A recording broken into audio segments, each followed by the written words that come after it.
Angelica remarked that the demon lord's steadfast honesty was on a different level, which was entirely fitting for the parent of a hero. Galt pondered the implications of being the parent of a hero, considering the ambiguity of such praise, but ultimately recognized that she had placed her trust in him. Finally, the ceremony was about to begin, with Galt and his wife, Risha, appearing before all the guests. As Risha approached her chair, she commented on its splendor, stating that it seemed a waste to sit in such a magnificent seat. Galt replied that if she refused to sit, he would be in trouble. Once they were both seated, guests whispered about how calm the demon lord's wife appeared, which was to be expected of her. She radiated elegance. Risha then asked everyone to offer their utmost support to her husband and daughter, prompting cheers of encouragement from the crowd. Galt thought that Risha had transformed the atmosphere of the stiff ceremony in an instant. His first wife, Sasaya, had possessed a similar talent. Frace, however, believed it had no effect on her at all. Someone in the crowd mentioned that they were witnessing the incarnation of their late queen, and Risha seemed to soothe the souls of those present. Galt reflected that perhaps what the demon race needed most at that moment was that kind of comfort. He then announced that, with everyone in attendance, they would now commence the crowning ceremony. He called for Angelica, the crown princess, to enter. From behind the door, Angelica stepped forward and stood before Galt. She declared that she accepted the title of crown princess, recognizing it as an honor. Suddenly, Galt felt his eyes begin to burn as he noticed Risha becoming emotional as well. He thought about how heartwarming it was to see their daughter on her finest day. Risha expressed her overwhelming joy at seeing Angelica's dashing and stunning appearance, and she wondered how she would look on the day of Angelica's marriage. Angelica reassured her that that day was still a long way off and urged Risha to relax. Galt chimed in, saying it was all right and that he would not approve of any man who couldn't defeat him. Angelica retorted that he was the perfect embodiment of the annoying father archetype. Risha apologized, but her tears of joy continued to flow. As Frace observed the guests growing emotional as well, she thought they seemed like a group of sympathy criers. The atmosphere felt less like an official ceremony and more like an important family reunion. People began chanting for the long life of Demon Lord Galt and Crown Princess Angelica. They even wished Angelica good luck, acknowledging that it might be difficult for a human to become the Crown Princess of Demons. Galt sensed that they were entering a new era. Such a ceremony was a joyful occasion. With the appointment of the new Crown Princess, an atmosphere of acclaim brought a fitting close to the day's celebrations. Angelica confidently stated to leave that to her. The next day, Galt and Angelica were practicing with swords. He easily made her sword fall from her hand, forcing her to step back. Galt mentioned that, as soon as he came home, he was against domestic abuse. Angelica told him that she thought she wouldn't be able to make a scratch on him, and then she mentioned that she had a request. He asked what it was. She then asked him to train her, as she wished to become stronger. As the three of them gathered for snacks, Angelica expressed her desire to do more as a hero, reminding them that she was currently the crown princess. Risha pointed out that she was getting enough sweets for seconds. Galt thanked Risha for the treats. Angelica mentioned how the demons wished her good luck as the crown princess, and she told Galt that this was why she wanted to change the current situation, where she couldn't even put up a fight against him. She then asked if she would be able to become stronger. Galt agreed, stating that if Angelica had the resolve, he would assist her with her training. She was delighted to hear this, and in her excitement, she left, dreaming that someday she would be strong enough to defeat the demon lord. Galt thought about her not admitting her plan to use domestic violence. Risha remarked that Galt seemed cheerful. He then realized she had never seen him like that before. He thought about how he was being counted on by his daughter, and wondered if that was not the very picture of a happy father. He felt a huge smirk spreading across his face. Risha assured them that she would supply both of them with snacks and tea, encouraging them to work hard. She also mentioned that it was about time for the fruit to ripen. Galt wondered if it was truly right. As Galt practiced with Angelica, she continuously slashed her sword without paying attention to where it was going. Galt stopped her, pointing out that she was spinning too much, which left her vulnerable to attacks after each swing. He showed her the exposed areas with his sword, explaining that they were open to enemy strikes. If someone aimed for those spots, they would surely take significant damage. Angelica argued that if she didn't put her body weight into the attack, her enemy wouldn't take any damage either. Galt replied that while that was true in theory, starting off with numerous openings was detrimental. If she wasn't convinced, he suggested they use wooden swords and allow body hits, which would help her realize whether she liked it or not and how her habits were detrimental. She agreed, eager to proceed. While practicing with the wooden swords, Galt instructed Angelica not to focus on winning but instead on avoiding losing. He assured her that if she made no fatal mistakes, the path to safety would reveal itself in time. He noticed her expression and felt a sense of pride. She looked determined and focused. He easily blocked her attacks while looking elsewhere, which frustrated Angelica.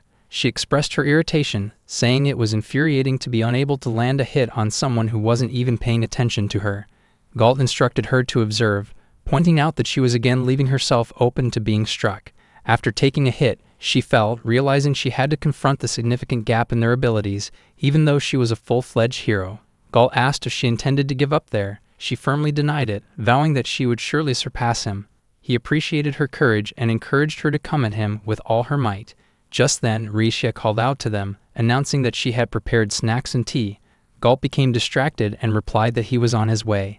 Seizing the opportunity of his momentary lapse in focus, Angelica delivered a hit to him. He winced, claiming it was unfair. She retorted that he should avoid brazenly looking away the next time Risha appeared, and reminded him to come at her with all his might. Galt replied that he lived his life with all his might for Risha. Angelica then asked if he was looking down on her, to which he responded that he was giving it his all. As they enjoyed their snacks, Galt thought about how his hand was hurting, but the tea time was delightful after a little hard work. Richia joked that her secret ingredient was her love. Galt replied that he was delighted by that. Angelica chimed in, asking her father not to get flirty right after training. After the tea party, Angelica's training with Galt continued. The scene shifts to 5 days later, when Angelica finally managed to land a hit on him. Galt remarked that her growth rate was exactly what one would expect from a hero. However, she denied it, saying that while she had hit him, it was too early to celebrate. Galt thought that she was likely ecstatic on the inside, despite her outward demeanor. Just then, Angelica caught a whiff of some cookies and wondered if her mother was baking. She then realized something and added that it couldn't be that simple. Galt, however, didn't lower his guard upon smelling the cookies. He acknowledged the scent but explained that seeing it made him lose focus on their training. Since the matter was still under investigation, he preferred to hold off on commenting further. Angelica teased him, telling him not to speak in a way that made him sound like he was trying to avoid controversy, like a politician. Galt responded that it wouldn't help, especially since the cookies were shaped like flowers and bears, which naturally sparked his imagination. Angelica remarked that Galt was only looking forward to tea time after their training. Galt insisted that he wasn't trying to downplay her training and that he was genuinely focused, which was true. Just then, Risha called out to them, announcing that she had baked cookies. Both Galt and Angelica were delighted to hear the news. As Angelica ate the cookies, the buttery filling made them delicious, and she thanked her mother for the treat. Risha smiled, saying it made her happy to see Angelica enjoying them, and she served her more to try. Galt then asked about some black fruits he had never seen before. Risha explained that they came from the tree of binding, which she had picked that afternoon. She encouraged them to try the fruit, describing it as juicy and tasty. She added that the tree of binding had a peculiar reputation. Anyone who bumped into it would be restrained by its vines, as it was originally a plant from the demon's country. Galt yawned, thinking about how unfazed Risha seemed by the dangerous fruit. He warned her not to get too close to the tree of binding. Angelica chimed in, agreeing that Galt was right.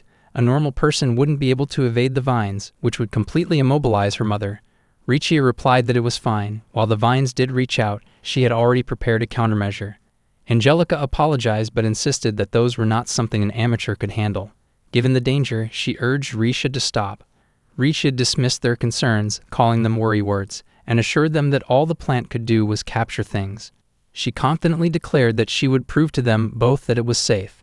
As they stepped outside to see the tree of binding, Galt noticed it was bearing an abundance of fruit, many of which were dropping. He then saw the scissors in Risha's hand and the calm, unfathomable smile on her face. He wondered what was behind that serene expression. Risha approached the tree of binding, announcing that it was time to start.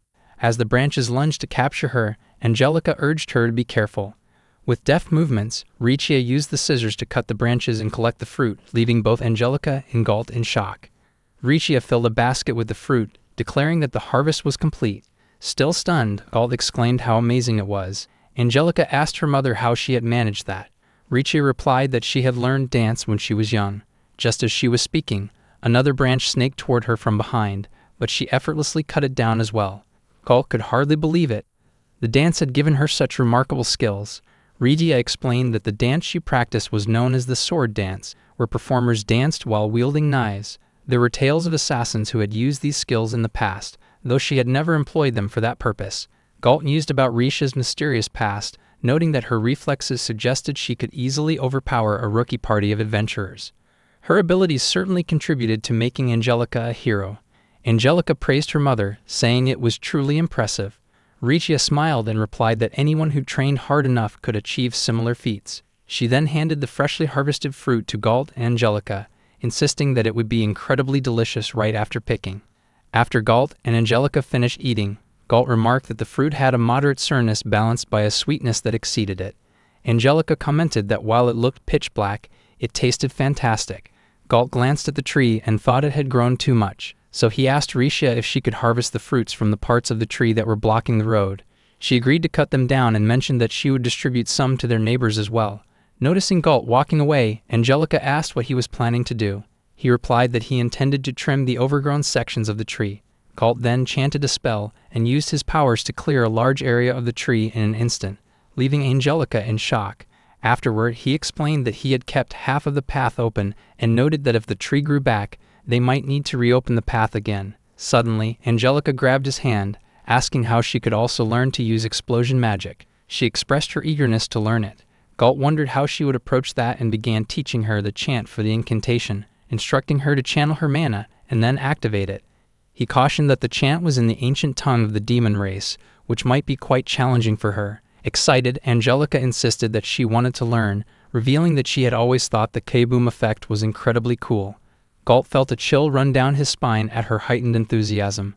Galt assured Angelica that he would teach her, but he cautioned that the destructive power of such magic had been greatly feared by humans. Since Angelica was a hero, he suggested it might be better for her to focus on more orthodox forms of magic, like the 4 basic elements: water, wind, earth, and fire.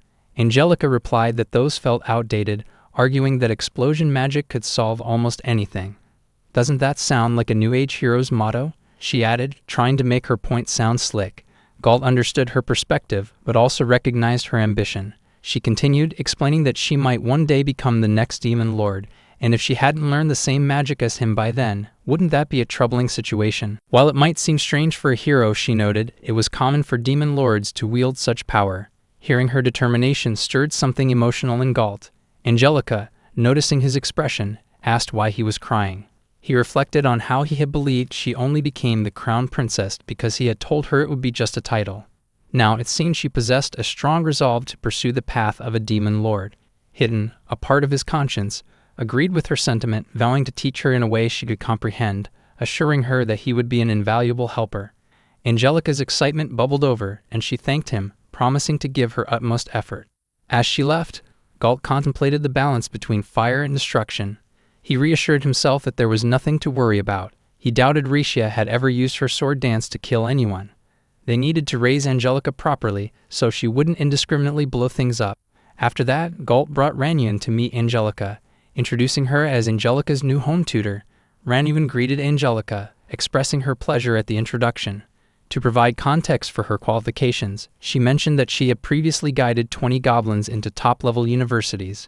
Angelica responded, stating that Galt had indeed brought someone who far exceeded her expectations, and she was pleased to meet Ranyun. Ranyun declared that she would dedicate herself fully to teaching Angelica. As Ranyun settled in to begin their lessons, Angelica asked if there were any alternatives to memorizing all the incantations. Ranyun replied that while memorization was essential, it was crucial for Angelica to visualize the words clearly in her mind, otherwise the spells would not activate correctly. This visualization would also help her grasp other forms of magic. Excitedly, Angelica mentioned that she had become much smarter since their last study session, and that Shiva had shown her she could handle the material. Ranyun then guided her on how to pronounce the incantations correctly. After Angelica made an attempt, Ranyun pointed out that it was incorrect, advising her to feel the last syllable deep in the back of her throat and to curl her tongue more for the middle syllable. Angelica practiced, and Ranyun corrected her pronunciation.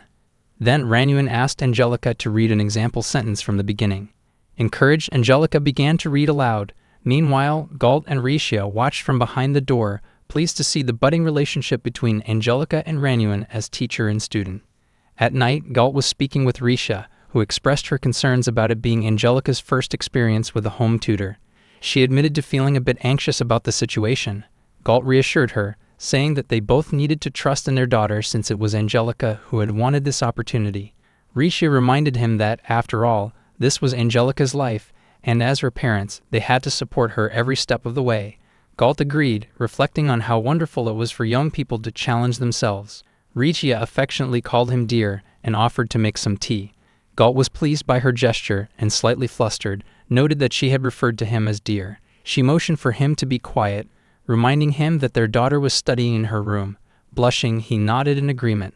Galt thought about how their family bond was growing stronger, all thanks to Angelica's dedication and hard work. The scene shifted forward 1 month, where the three of them, along with Ranuan, stood outside their home.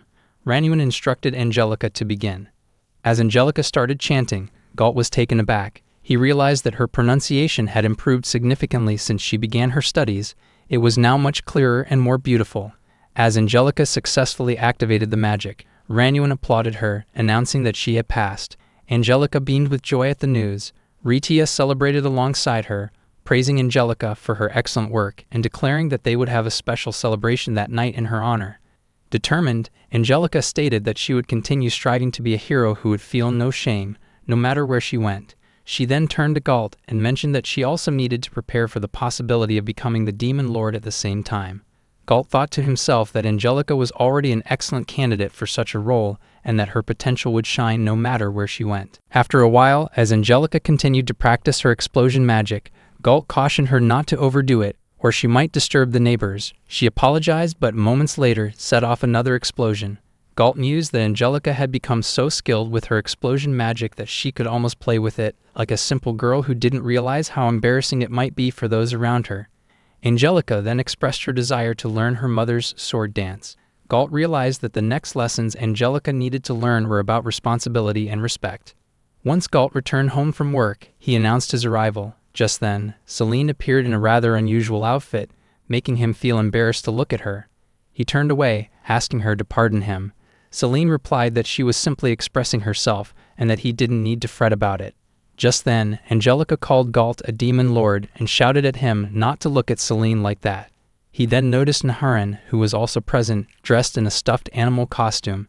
She mentioned that they were in the middle of their no boys allowed pajama party. Galt understood what was happening.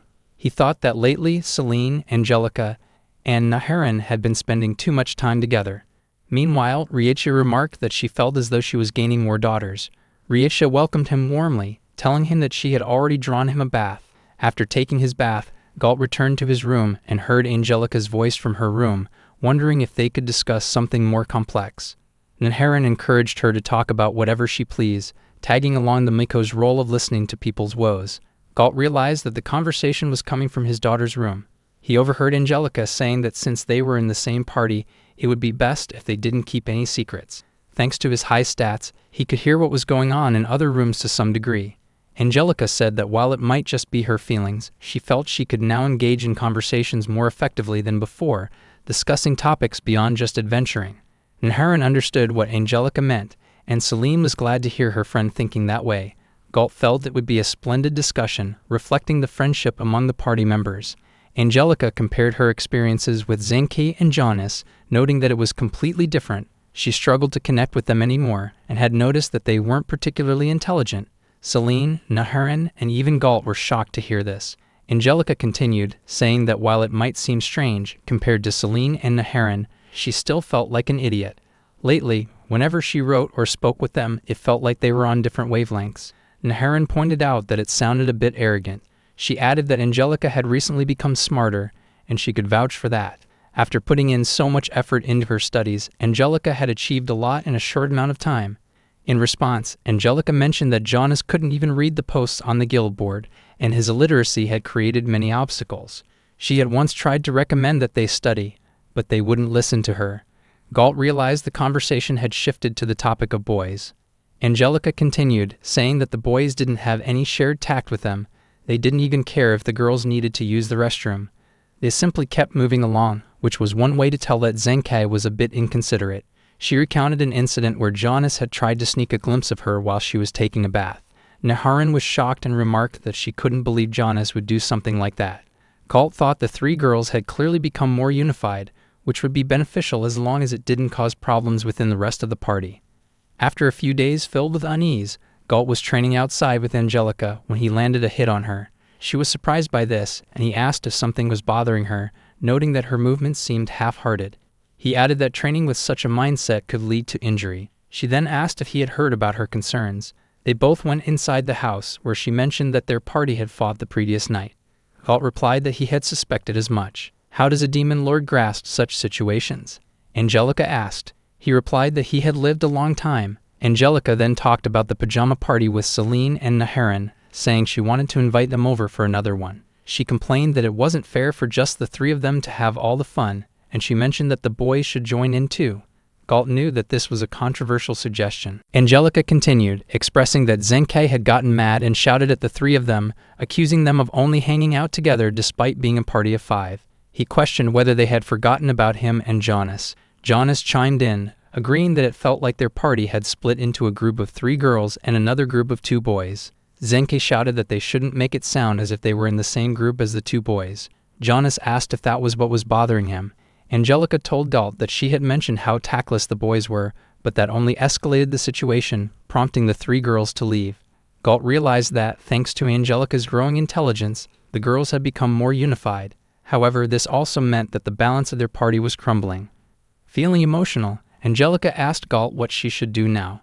He thought he would feel much less anxious if her party were composed solely of girls, but he knew that was just his overprotective parent instinct. He then asked her what she wanted to do. She replied that she didn't even understand the reasons for her feelings, which was why she was asking him for advice. He realized that this was just the beginning of their conversation and hadn't expected that she hadn't sorted out her feelings yet.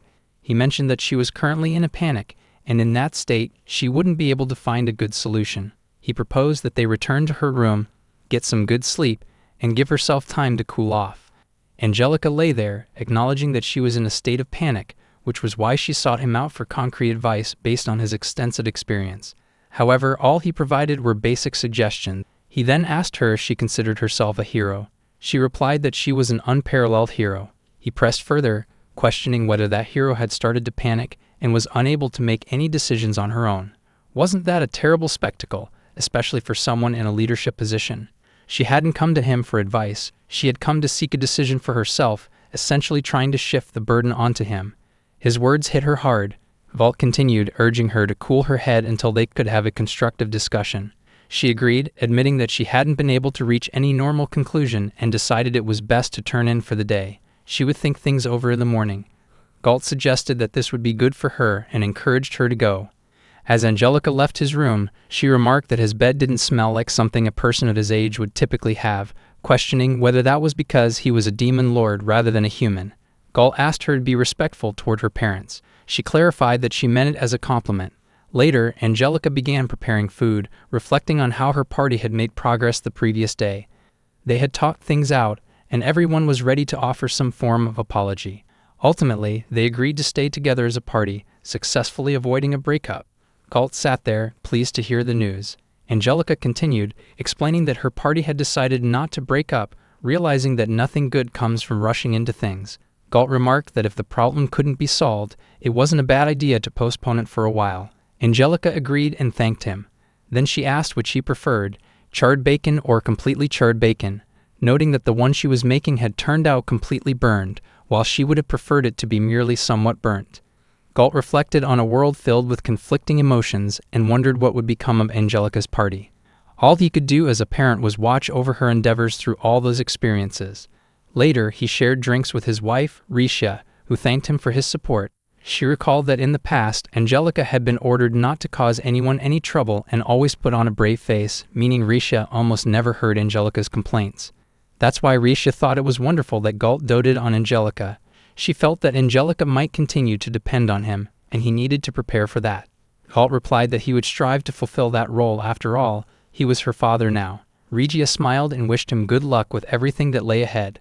When things got tougher for Galt, she assured him that he could always come to her for comfort. He blushed upon hearing this and mentioned that he would be counting on her from now on. When Galt was at his workplace, Frace came by, asking if he was exhausted. In reality, she was exceptionally skilled at acupressure and suggested that he follow her to the mapping room, where she would gently give him a massage. He felt uneasy, recalling that she had previously harassed him, and he was at a level where he could probably fire her. He replied that he didn't see how a sticky acupressure massage would work and joked if she was going to use melted slime or something similar. Frace responded that it would be over before he could count all the spots on the wall and requested to have some one-on-one time with him.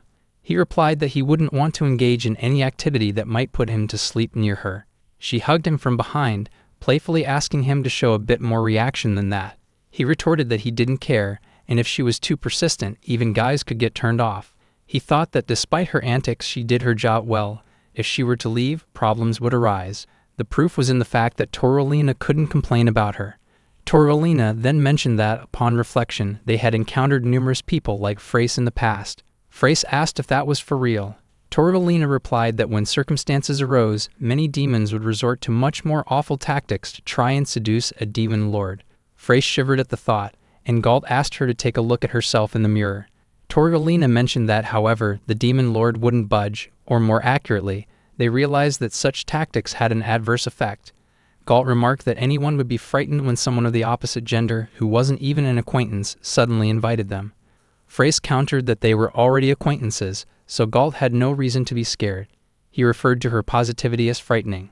Torolina stated that numerous individuals would show up, proclaiming to be the demon lord's childhood friends, often going so far as to prepare rather elaborate backstories. Frace expressed her curiosity, saying she would love to see that.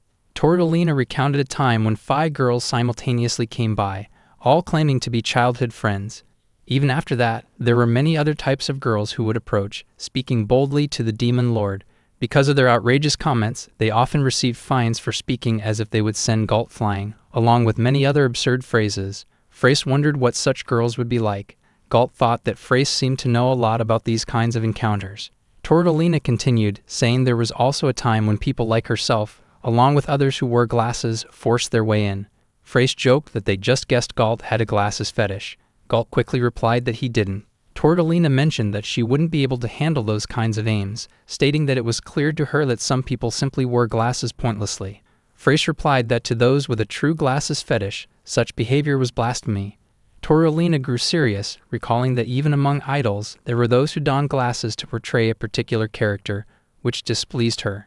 Frace tugged on Galt, explaining that there were people who tried to please others by offering extra services, but this often backfired, becoming a negative for the very ones they were trying to please. She advised them to watch and learn from her. Galt asked Frace to just go look at herself in the mirror. Frace then asked Galt if he served anyone. He responded, puzzled, why would a demon lord serve anyone? Frace clarified that she was talking about family time. Galt was shocked to hear this and thought that as a father, he should probably spend time with his wife and daughter. He realized they had never taken a long vacation before, which felt wrong. Thanking Frace, he admitted he had found some solace in their conversation. She noted that he seemed happy and that she had been close to him, suggesting he only needed to act aloof normally. He denied it and asked her not to call him aloof. That night, when he got home, he immediately called his wife and daughter, proposing that they go on a family vacation together. He asked if there was any place they wanted to go. Angelica immediately mentioned a dungeon where a rare item slumbered. Galt quickly denied this, clarifying that it wasn't what he meant. She replied, surprised that he had rejected her suggestion so fast. He explained that it would be more like a sightseeing destination or a hot spring where they could even spend the night. Angelica frowned at the idea of an overnight hot spring, finding it bothersome and expressing her lack of interest. Risha, on the other hand, chimed in that a hot spring sounded lovely and that she would love to go sometime. Galt eagerly suggested that he could take them to the hot spring. Richia wondered if they would find a place that also had mixed baths. Galt thought about mixed bathing and hesitated for even an instant. Angelica teased that Galt and Risha were getting passionate again, suggesting that a vacation to cater to Galt's beloved wife wasn't a bad idea. Galt reflected that if he only listened to Risha's desires, it wouldn't constitute true family time. Risha then asked Angelica for her thoughts, wondering if there were any hot springs she wanted to visit. Perhaps any rumors or talk among adventurers. Angelica shook her head, then pulled out a vacation guidebook. Galt didn't understand what it was. She explained that it was an informational booklet, likely to be found among adventurers, gathering details about great places to relax, camp, or lodge. It was especially useful for women looking for clean bathroom facilities, as it even included cleanliness ratings. The book even included information on sightseeing, and then Angelica began searching for hot springs. Galt felt like Angelica wasn't really interested in the family trip, but to his surprise, she engaged eagerly in the discussion. Then Angelica pointed out a place she wanted to visit. After Galt read about it, he noted that it was a bit far, but not too much. Angelica remarked that she had never gone on any adventures to the south before, which was why she had never seen such a beautiful blue sea. Risha also liked the scenery and mentioned that it would be enough for her if there was a hot spring, but since that place was by the ocean, she was even more overjoyed. Galt decided they would go there for their vacation. Later, while he was at his office, a crow arrived with a letter announcing that Galt's hotel reservation for the vacation had been approved. He was thrilled to receive the letter. Torolina asked if he was going to take a vacation during the upcoming extended holiday. Galt agreed, mentioning that he intended to spend time with his family. As Galt and his family traveled in their wagon, Angelica cheerfully declared that she was going to enjoy the trip to the fullest. Risha was also looking forward to their arrival, noting that she didn't have much experience with vacations. Galt found it surprising. Given that Risha was always brimming with curiosity, he would have thought she would want to travel more often. Angelica's expression grew sad as she reflected on her childhood, saying she was sure it had been tough for her mother to travel. She added that once she became an adventurer, leaving home made the house feel even emptier, which meant her mother never had the opportunity to go on a vacation. Galt glanced at Risha, realizing that all this time she had been taking care of Angelica alone. Risha rested her head on Angelica's shoulder, calling her name with emotion. She assured Angelica that she had never once blamed or begrudged her for anything.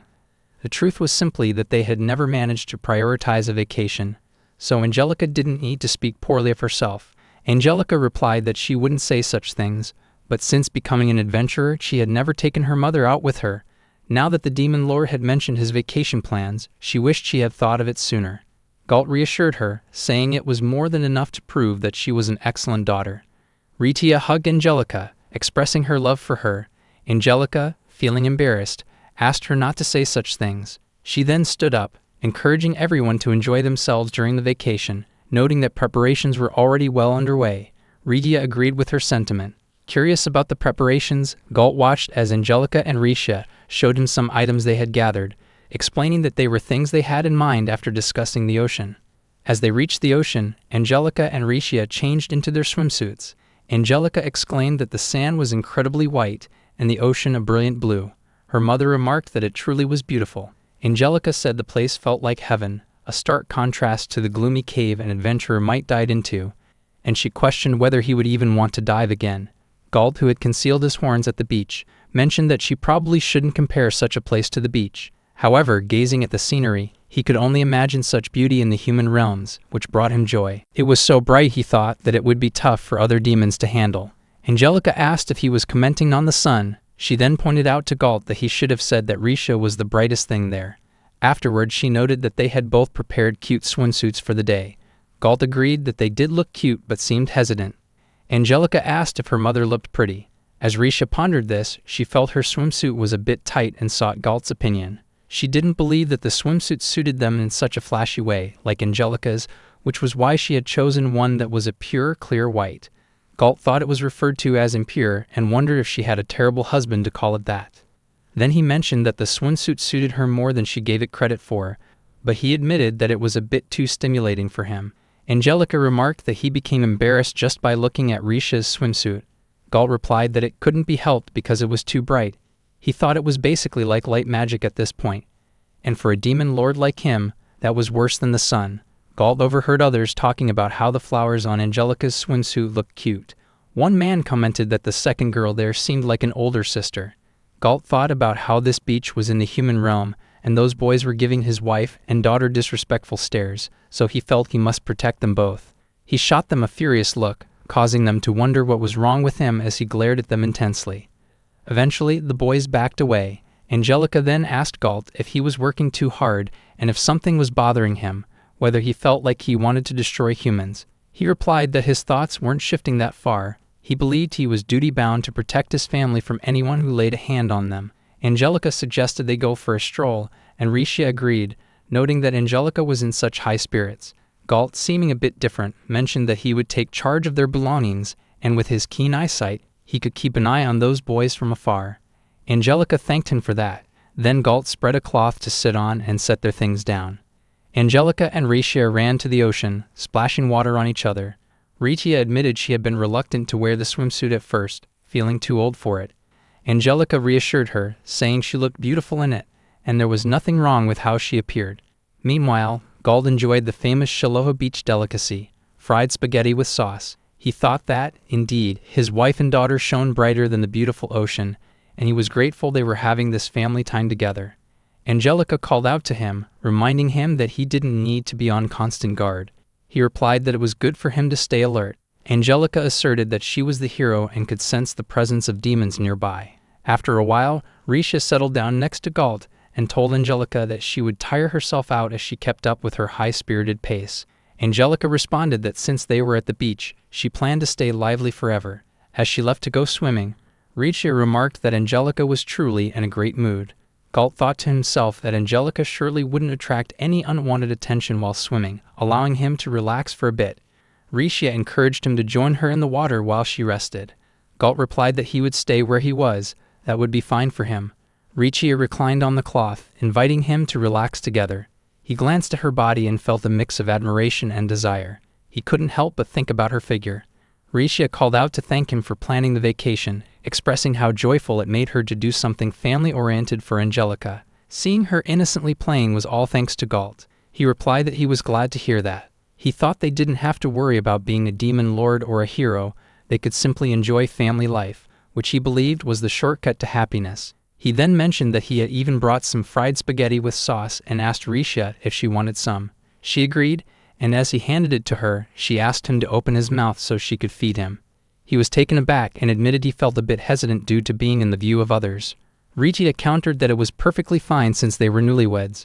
Galt reflected that it was family time and, as part of that family, he should indulge himself as well. He thanked her for the food. After she fed him, Risha asked if it was good.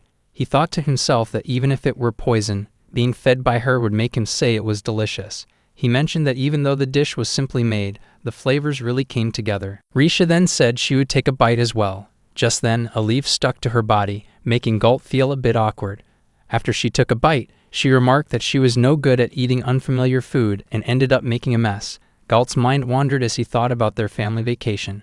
Risha called his name a few times, but he was lost in his thoughts. At night, as they arrived at the hotel, Angelica exclaimed that it was such a fancy place. As an adventurer, she had often stayed in dirty areas infested with fleas and lice. Galt replied that her tales of adventuring made for a truly disparaging vacation, and just thinking about it made him feel itchy.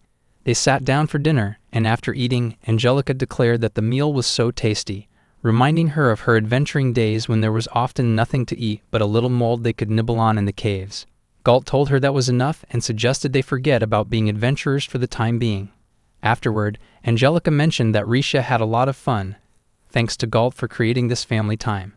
Galt thought to himself that every time he saw his daughter showing her mature side, he couldn't help but consider that if she were a noble, it wouldn't be strange for her to be married at her age. He wondered how long the three of them would continue living together and realized he needed to treat each day as if it were his last. He then shared his plans for the next day, expressing that they would enjoy many activities and he was looking forward to it. Galt thought the vacation had been a huge success, at least that's what he believed up until that point. The next morning, Angelica went for another swim, stating that since she hardly ever came to such a place, she felt she wouldn't be able to recover her energy unless she swam all day. As Risha and Galt stayed behind, Risha suggested they take a dip in the hot spring. Galt asked if it wasn't a bit strange to take a bath first thing in the morning. Risha pointed toward a nearby area, mentioning that it seemed they had a family bath available. Once they both settled into the bath, Risha remarked on how lovely it felt, reflecting on how they could end up bathing together, something they couldn't do at home. Galt felt the need to look away, unable to gaze directly at her. He turned his face and agreed, saying it was true. Risha then hugged him from behind, commenting that she had thought he would have a broad back and affectionately referred to him as dear.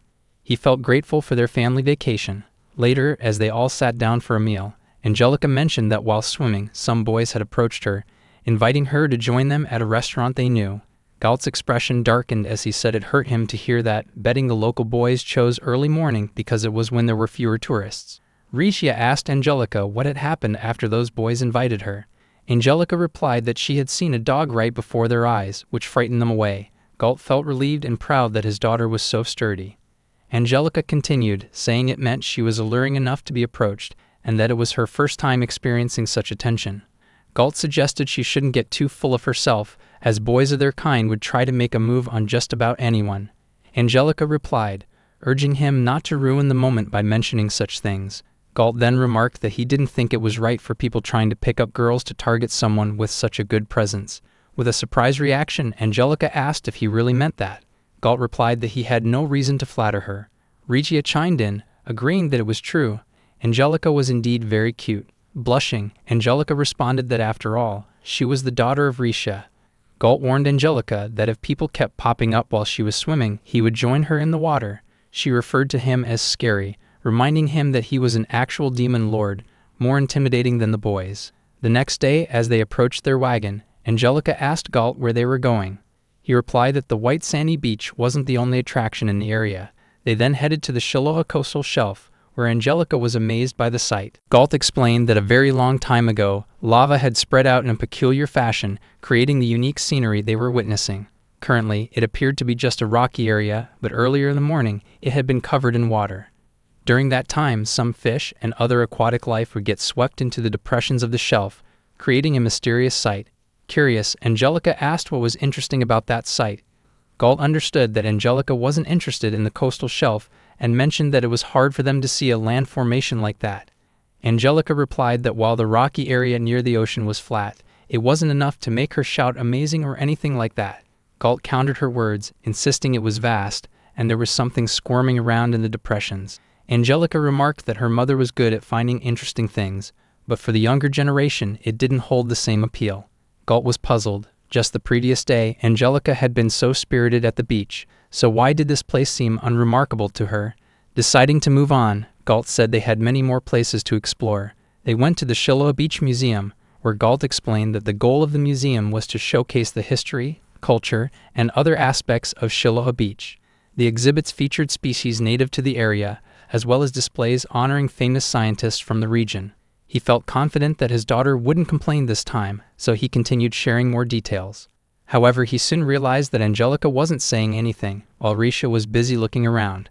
Galt announced that they would now check out the exhibits on various biologists. Suddenly, Angelica shouted that it was enough and made an X sign with her hand, exclaiming that she wouldn't have any fun there and questioning why he had chosen such a boring place.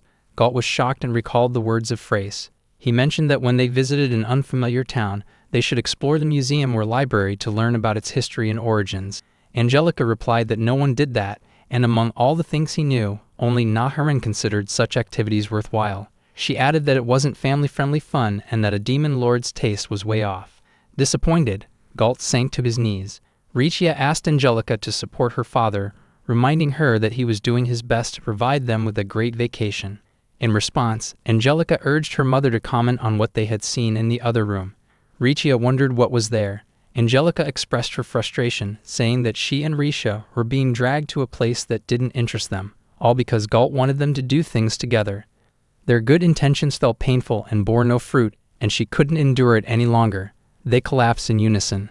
Angelica took Galt's hand, saying she understood his determination, but he really had no taste. He mentioned that he thought she had come along to follow his lead, but she had only rejected him further. She replied that half-hearted kindness would only hurt others more, which was why they needed to decide together where to go. It would be better to include more than just his input. They all three could find happiness together. Finally, Galt understood and suggested they reconsider their plans for the afternoon. They then went to the park to see the pandas, which made all three of them happy. The pandas rolled and sprinted around, looking adorable as they ate, and it was so fascinating that they all watched with wide eyes. They spent the rest of the day fawning over the exhibits at the zoo. On their way back from vacation, Richa rested her head on Angelica's shoulder. Angelica called out to Galt, reminding him that since it was a family vacation, they all needed to decide where to go together. He didn't have to shoulder everything by himself. Galt felt as though he had fallen short in some areas, but considering it was his first family vacation, he felt he had grown from the experience and ultimately agreed with her. When he returned to his office, he spoke with Toleriana and Frace, who wondered if it was time for the company vacation yet. He thought about how perfectly he had prepared for the night visit, even as his impetuous subordinates remained as chaotic as ever. Toleriana mentioned that it was that time of year again. Galt remarked that he wasn't really being held back by it anymore. Frace asked what they were both talking about. They looked at Frace, and Galt noted that this might just be the first time he was glad she was there. She beamed and asked if that meant he would take her in as a concubine, allowing her to indulge in every luxury as royalty should. Tolurina wondered why Frace, also a demon, had seemingly forgotten that it was almost the anniversary of that day. It reminded her of when she and her sister had underreported their taxes, which resulted in a significant reduction of their domain. Even last night's dinner felt more important than her backstory, the uprising of the 4 heavenly kings, the day the previous queen had passed away. After hearing that, Frace stepped off Galt's shoulder and mentioned that the anniversary was in 3 days. Tolurina expressed that she didn't know how long it had been since the demon lord's wife had passed away. Galt then explained that it was 4 days after the uprising, and all forms of recovery magic had been ineffective because his previous wife had been struck by a weapon that used a deadly poison, leaving them with nothing they could do to save her. 323 years ago, Sasaya had wholeheartedly chosen to stand against the 4 heavenly kings, which ignited an uprising. Because the demon lord was away, they didn't simply surrender the castle, and it seems Sasaya hadn't been informed that the demon lord's wife could make such decisions. Consequently, he spent all that time by her side, scolding her. He thought that Sasaya lived to protect those who were still alive. He would be visiting Sasaya's grave again soon, and she would just have to wait for him. Frace seemed sad and mentioned that becoming a demon lord had put him through all those hardships. Galt noticed the change in Frace's tone and realized he wasn't good at dealing with such an atmosphere. Frace said the only time she had truly suffered was when she mistook poisonous plants for edible ones, and no one bothered to involve themselves with low-ranking nobles after all. Galt thought that Frace's story was also sad, but in a different way. She continued, noting that, unlike her, Galt's circumstances were different that year, and it must have been tough for him. However, he needed to remain calm since he had a new wife. It might be best to keep quiet and visit the grave alone. Galt asked if his current wife wouldn't feel uncomfortable when she found out later. Frace replied that it was indeed a precarious position to be in. Galt reminded her that he intended to take a few hours to visit the grave, but if he kept his current wife in the dark, she might develop complicated feelings about it. Having thought that through, he decided he needed to talk about it. When he discussed the situation with his daughter, Angelica, she remarked that there was no way he could seriously think keeping quiet about it was a good idea. He admitted that he had thought the same thing. Angelica pointed out that, from her mother's perspective, Galt might be sneaking off to visit another woman. However, she was sure her mother wouldn't show any jealousy. Galt thought that if they broadened the definition of adultery, it could certainly apply in this case.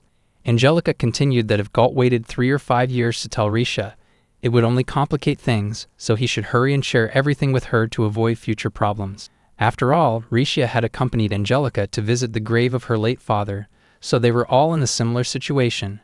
Galt agreed, even though it felt strange to say, but in that regard, both he and Risha were in the same boat. He realized he only needed to go and talk to Risha properly. As they entered, Galt approached Risha, telling her he had something important to discuss. Once he revealed the reason, Risha understood that the death anniversary of Sasaya was approaching.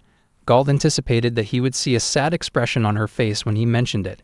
He explained that he planned to visit Sasaya's grave soon.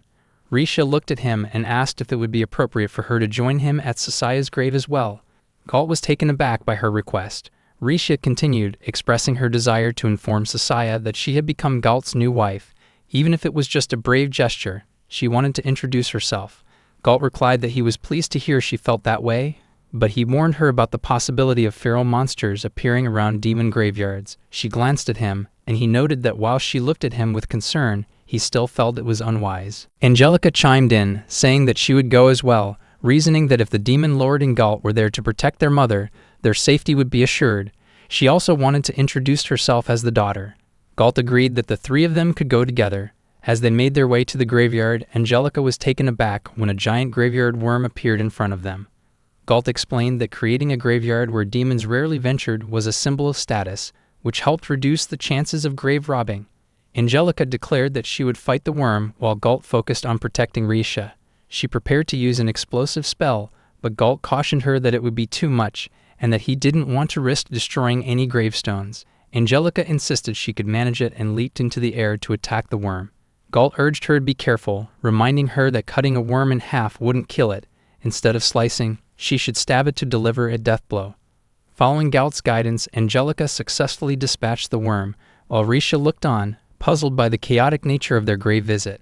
Galt felt a sense of pride, pleased to see the results of his training with Angelica paying off. Finally, they reached Sasaya's grave. Galt reflected that demons and monsters who lost their lives often transformed into jewels. He placed flowers at the grave and mentioned that he had come to visit again this year. He had made it a point to come every year without fail, but now it felt like the right time for his somber emotions to surface. He then noticed the long grass that had grown around the grave, deciding to tidy up the surrounding area. As he worked, he thought of some people he wanted to introduce to Sasaya. He mentioned that he had remarried, which made Angelica emotional. Galt introduced Risha and her daughter, Angelica, explaining that the three of them were living together. He expressed that while he still felt love for Sasaya, these two were the other people he cherished. Richa stepped closer to the grave and introduced herself, saying that she was living happily with her husband Galt. She added that if Sasaya were still alive, she had no doubt they would have been friends. Unfortunately, she lamented, that wish couldn't be granted. Angelica then raised her voice, declaring that she was a hero who had fought against the demon lord in the past. Now, however, she was Galt's daughter and looked forward to visiting Sasaya again. She expressed her happiness in living with her father and asked Sasaya not to curse her. Galt raised an eyebrow and asked if that meant Sasaya had cursed anyone else, and why a hero would be afraid of such a thing. Angelica replied, urging him not to underestimate those matters. She had Celine to accompany her to the bathroom in the middle of the night. Galt chuckled, saying that it wasn't something to boast about. As they exchanged these words, Sasaya appeared before them.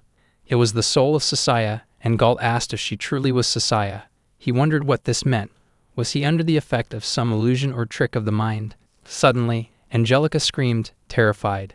Galt was shocked and urged her to look at Sasaya. Angelica hesitantly pointed out that Sasaya was indeed there, wearing a black dress and with a body that was half transparent.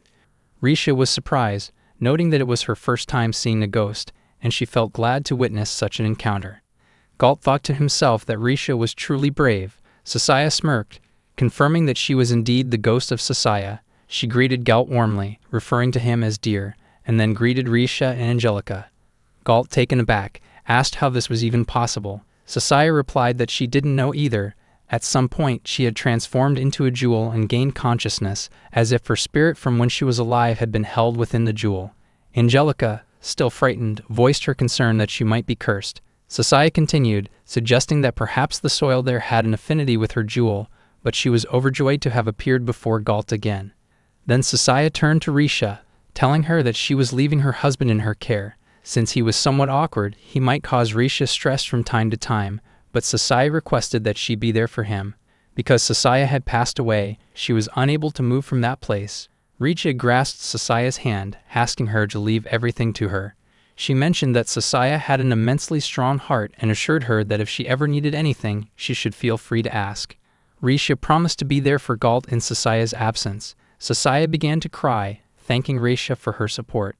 Galt clenched his fists at that moment, and Angelica approached him, urging him not to make such a sad face. After all, he was being reunited with Sasaya, and it would be rude to her. Angelica insisted that Galt should be happier and that he needed to show Sasaya a face that conveyed he was alive and well. This was her first time meeting a ghost, and even she could grasp that concept. Galt replied that she was right, then turned to Sasaya, mentioning that a lot had happened, but he was fulfilling his duties properly. He had also witnessed the end of the war between humans and the Phoenix, and if he had to attribute that to one thing, it would be his marriage to Risha. Sasaya said she was relieved, but then teased Galt, remarking that he had fallen in love with a lady who had a smaller body compared to hers. Galt felt awkward and insisted that she shouldn't misunderstand anything. Richa asked if that was true. Angelica chimed in, commenting that knowing Galt preferred larger bodies made her cringe. Galt urged them not to take it that way. Sasaya continued, adding that he also had a leg fetish, playfully suggesting that Risha wear clothes that showcased her beautiful legs to please Galt. Richa replied that Sasaya's clothes had a slit. Galt shouted that it was enough. Richa wondered if she should wear a minimum skirt from time to time. Just imagining that made him flustered, and Angelica urged him not to deny it now. The four of them then spent a wonderful time together, engaging in lively conversation. After a while, Sasaya mentioned that the sun was already setting and apologized for keeping them waiting for so long. She then told Galt that she had a request for him. Galt encouraged her to speak. Sasaya asked him to take good care of raising his daughter, explaining that in a way, Angelica was also like a child to her. Angelica beamed, declaring that she would become an outstanding hero. Sasaya replied that she wanted Angelica to defeat the demon lord. Angelica was overjoyed, feeling as though she had another mother, and she couldn't bear the thought of losing her. Galt's eyes filled with tears at this heartfelt moment. Angelica asked why he was crying. Sasaya then spoke up, wanting to ask Galt and Risha one thing: were they currently sleeping in separate rooms? Galt started to stop Sasaya, but she continued, saying she understood it was because he was holding back on account of her.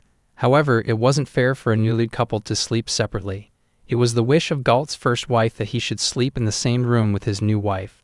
Sasaya reminded him that she would always be at her grave, so he had to be sure to report back to her about it the next time he visited. As they returned home, Galt and Risha slept in the same bed. Richie remarked that it hadn't been an ordinary grave visit. He agreed and then asked her if this was the same large bed she had shared with her previous husband. She confirmed it, adding that if he didn't find it comfortable, he should speak up, and they could always do some remodeling afterward. He quickly denied that there was any issue.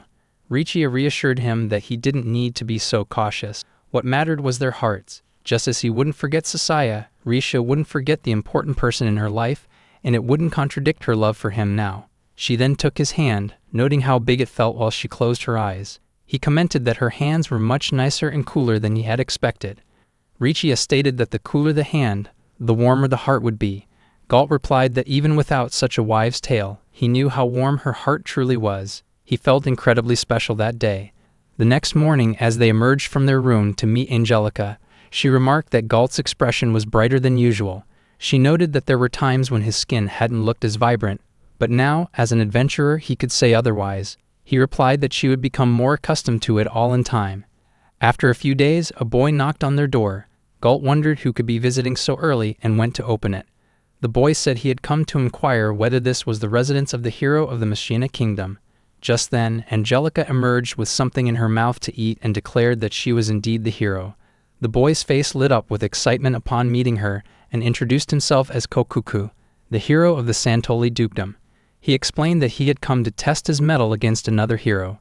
Until recently, the Machina Kingdom had been on the front lines of the fight against the demons and had held its own, but Kokuku believed that battle was now over. He asked Angelica for a duel. Galt sensed that Kokuku's demeanor was not one of arrogance, but looking into his eyes, he felt that the boy could indeed be a match for someone of Angelica's caliber.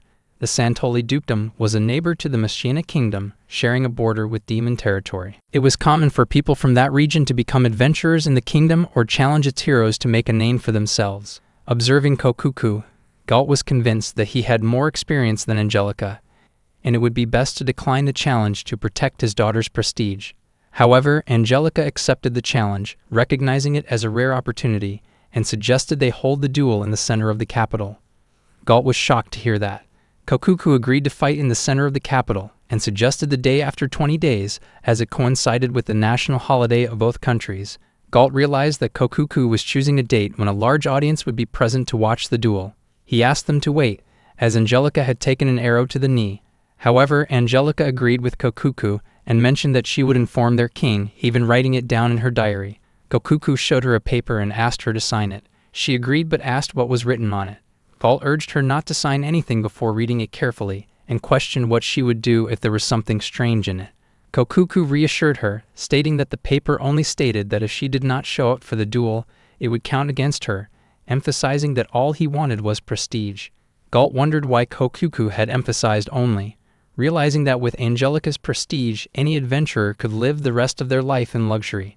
Waving his hand, Kokuku left, saying he looked forward to the day of their duel. Angelica waved back at him. Galt expressed his concerns, telling her that things had now become quite troublesome. She replied that Kokuku didn't seem all that impressive. He was merely a hero from a dukedom, so it would be easy for her.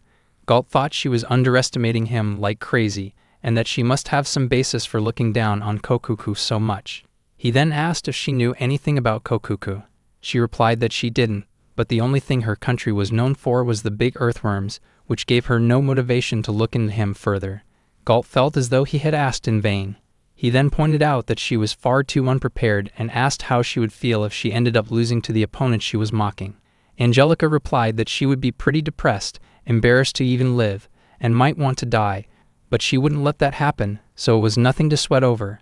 Galt thought that was a bad attitude. Angelica always acted rashly. He recalled that in the past, she had even run away from home.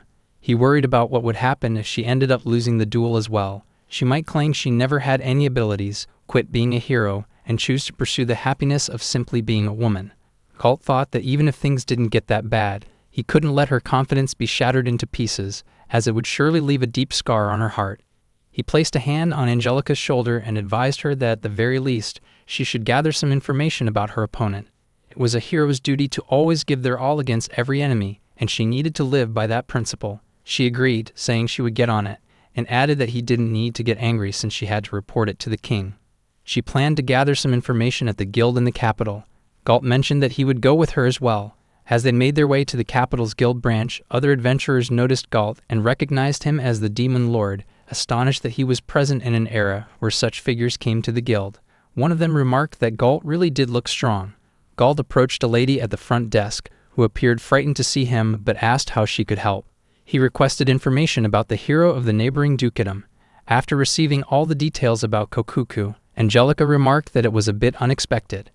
Galt noted that Kokuku was probably stronger than Angelica. Angelica raised her voice, insisting that she wouldn't die to Kokuku. She admitted that it wouldn't be as easy as she had initially thought. She had figured that Kokuku was just some adventurer from the neighboring dukedom, but after asking the king, she learned that they had quickly gained power over the past 50 years.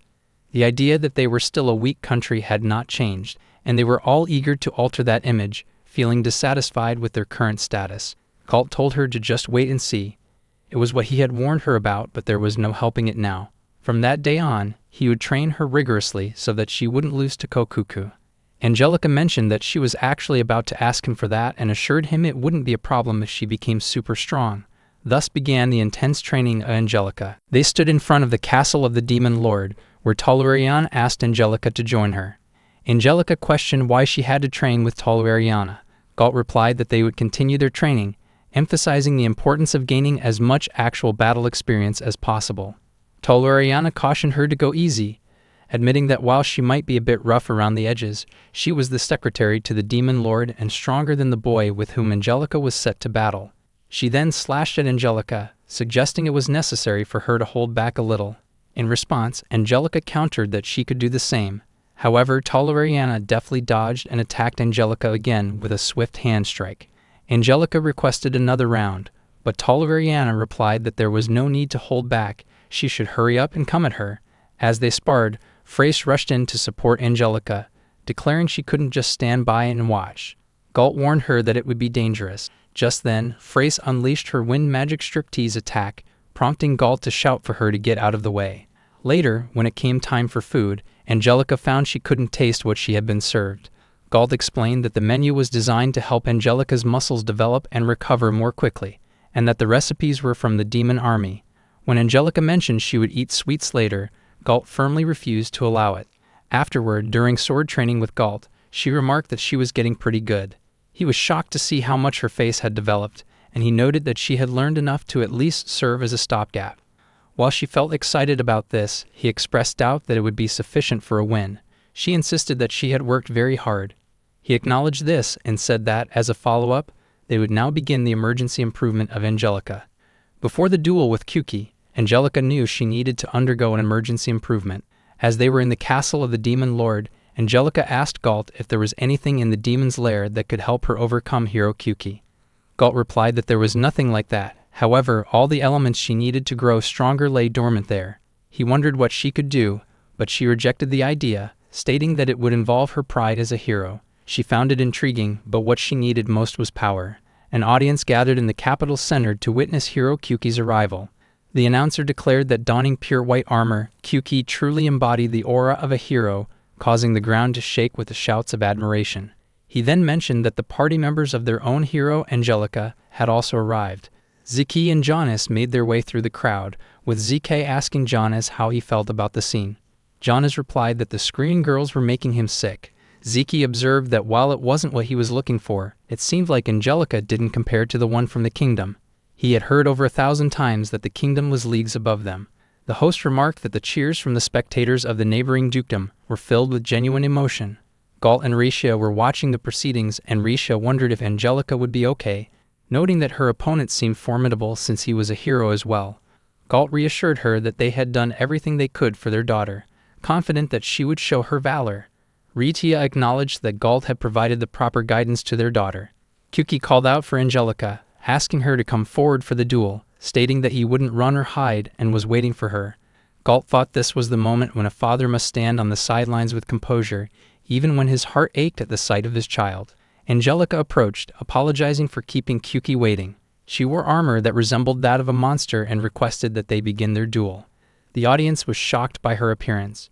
Kyuki was confused and called out, asking where she was and urging her to show herself. She replied that she was standing right in front of him. Stunned, he asked what had happened to her heroic appearance, noting that what she wore looked like cursed armor. Naharin commented that it was indeed a ghastly form, one that would certainly silence the loud shrills of admiration. Celine wondered what kind of development this was, noting that it clearly resembled the appearance of a fiend. Naharin added that individuals should swiftly douse her with holy water, warning that if she were seen near a monastery, she would be exorcised. Jonas chimed in, stating that he didn't find her new look appealing at all, preferring something that showed more skin. He noted that the typical image of high-ranking demons often featured exposed skin, and he couldn't help but wonder what Angelica might look like beneath that armor. Naharin referred to Kyuki as the impure, while Celine prepared to capture him with her police role. Regia expressed concern that even with such armor, it might be difficult for Angelica to move easily, prompting her to wonder if Angelica would be all right. Galt reassured her, stating that there was no reason to worry. The armor wouldn't restrict her speed. In fact, it enhanced it. This was because the armor itself was alive and moved in harmony with her. Angelica declared that she had donned the ultimate armor and that no one could match her. The host noted that Angelica was making very unheroic claims. Kuki retorted, urging her not to fool around, pointing out that her armor was clearly that of demons, suggesting he had misjudged her. He believed that this duel was meant to prove who was truly worthy. Angelica laughed at his words, reminding him that they had decided to battle to determine who was stronger, and wasn't he the one who had challenged her? She had come because he expressed his desire to lose to her, and she wouldn't cowardly change the meaning of the duel. Kyuki insisted he didn't want to hear such words from a hero who had sold her soul to demons, vowing to correct her wicked ways. Angelica laughed again, asking where he intended to sell her soul, declaring that she wouldn't die there. Galt thought to himself that she hadn't become this way solely because of the armor's curse, rather it was her usual resolve that had been enhanced. She charged at Kyuki, reminding him that only the strong could preach ideals, and those were the very idols and swords of a hero who could actualize them. Angelica won the match with surprising ease. Afterward, she removed her armor to meet her parents, mentioning that Celine and Naharin had scolded her, not so much about her equipment, but more about how she needed to behave more like a hero.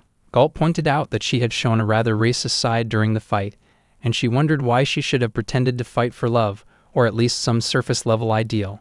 She had never truly considered doing anything for love. She had long believed that power was justice. If power was evil, then wouldn't that make all adventurers bad people? Galt understood her perspective and remarked that Angelica was really suited for the role of Demon Lord.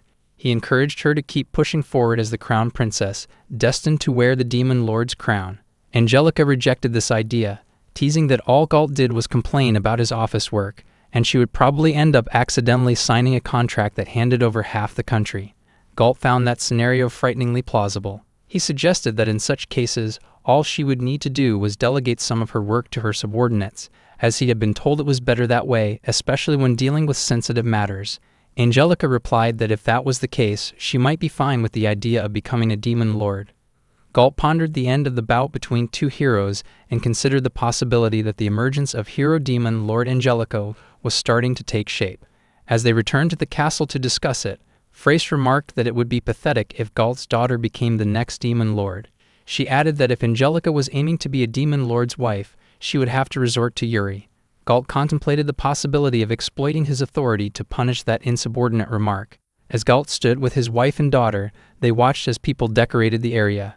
Richi remarked that the festival preparations were progressing smoothly. Galt asked which festival it was. Regia explained that it was a rare harvest festival, where everyone prayed to God for a bountiful harvest, and their household was exempt from participating this year. Angelica chimed in, noting that the reason for their exemption was that their household had only one parent. Regia confirmed this, recalling that when Angelica was younger, she had been tasked with raising her properly while everyone else prepared for the festival. Galt felt a wave of emotion and declared that this year he would participate. Richi raised an eyebrow, asking if he was serious. The scene shifted to the day of the festival, where the village had entrusted Galt with two responsibilities. He opened a stall at the festival, selling chicken skewers for 150 gold each.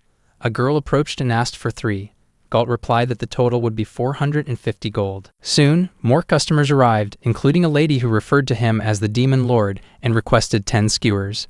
Galt informed her that it would take a little while to grill that many and asked her to wait. As he worked, he thought about how trading money for goods felt so right. Perhaps he should introduce this concept to the demons. Just then, Risha arrived, asking for 2 skewers. Galt recognized her lovely voice and smiled, appreciating how much she had embraced the festivities. She mentioned that Galt had really taken to his role at the festival. He asked Risha if she really thought so, noting that it would be odd for him to take 300 gold from her for the skewers. She replied that it was fine, as the money was for the village. There wouldn't be any family discounts. She pointed out that, looking at it another way, all profits would go to the village, so there was no downside to her paying the full price. She then handed him the 300 gold. He thanked her and gave her the 2 skewers. As she took a bite, she exclaimed that it was delicious, and Galt felt energized by the festival atmosphere. He replied that he was getting swept up in the festivities.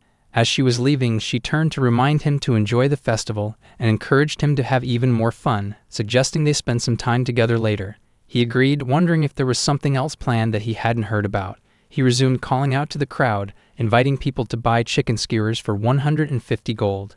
Angelica and her party arrived, with Angelica commenting that Galt was really into this and had adapted splendidly to his role. Celine then stepped up to buy 3 skewers. Galt confirmed the total of 450 gold. She remarked that he seemed quite skilled at controlling the fire. He replied that it was because he had been alone for over 300 years. Just then, Jonas approached and asked for 3 skewers, handing Galt 5 million gold. Galt agreed but raised an eyebrow as he handed back the change, thinking that the simpleton must have meant to say million. Angelica spoke loudly, declaring that this was exactly what she had been searching for. Jonas asked her what she meant.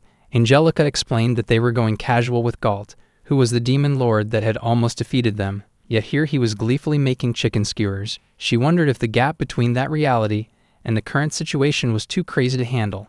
Celine agreed, then asked if Angelica was the type who didn't want people she knew to see her parents.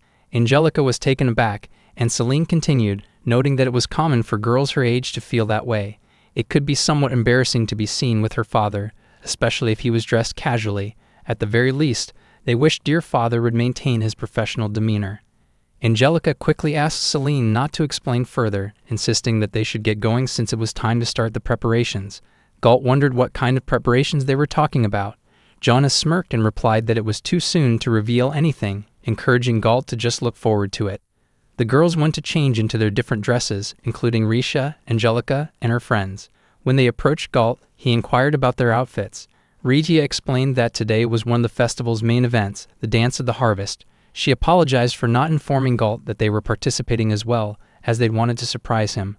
Galt was taken aback, realizing that Risha had decided their family would also take part in the dance. She had attended previous festivals with Angelica, but had never enjoyed the festivities herself until now.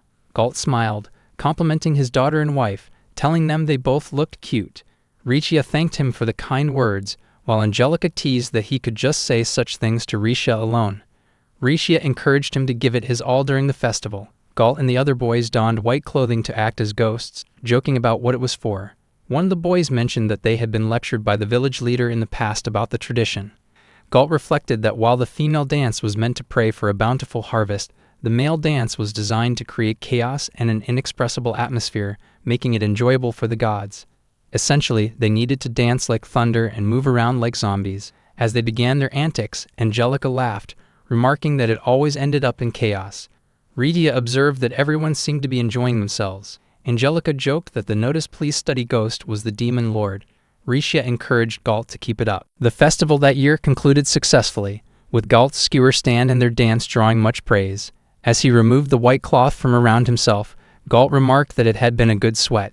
Regia expressed her appreciation for his hard work. Angelica then asked if he had broken Jonas and Zenkai beyond repair.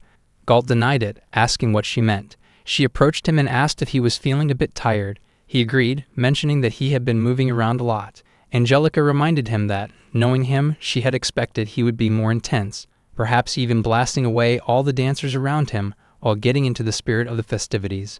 Galt asked if she was serious, wondering if he had unconsciously held back. He reflected that, considering his daughter's observations, he had never imagined that his body could go that wild.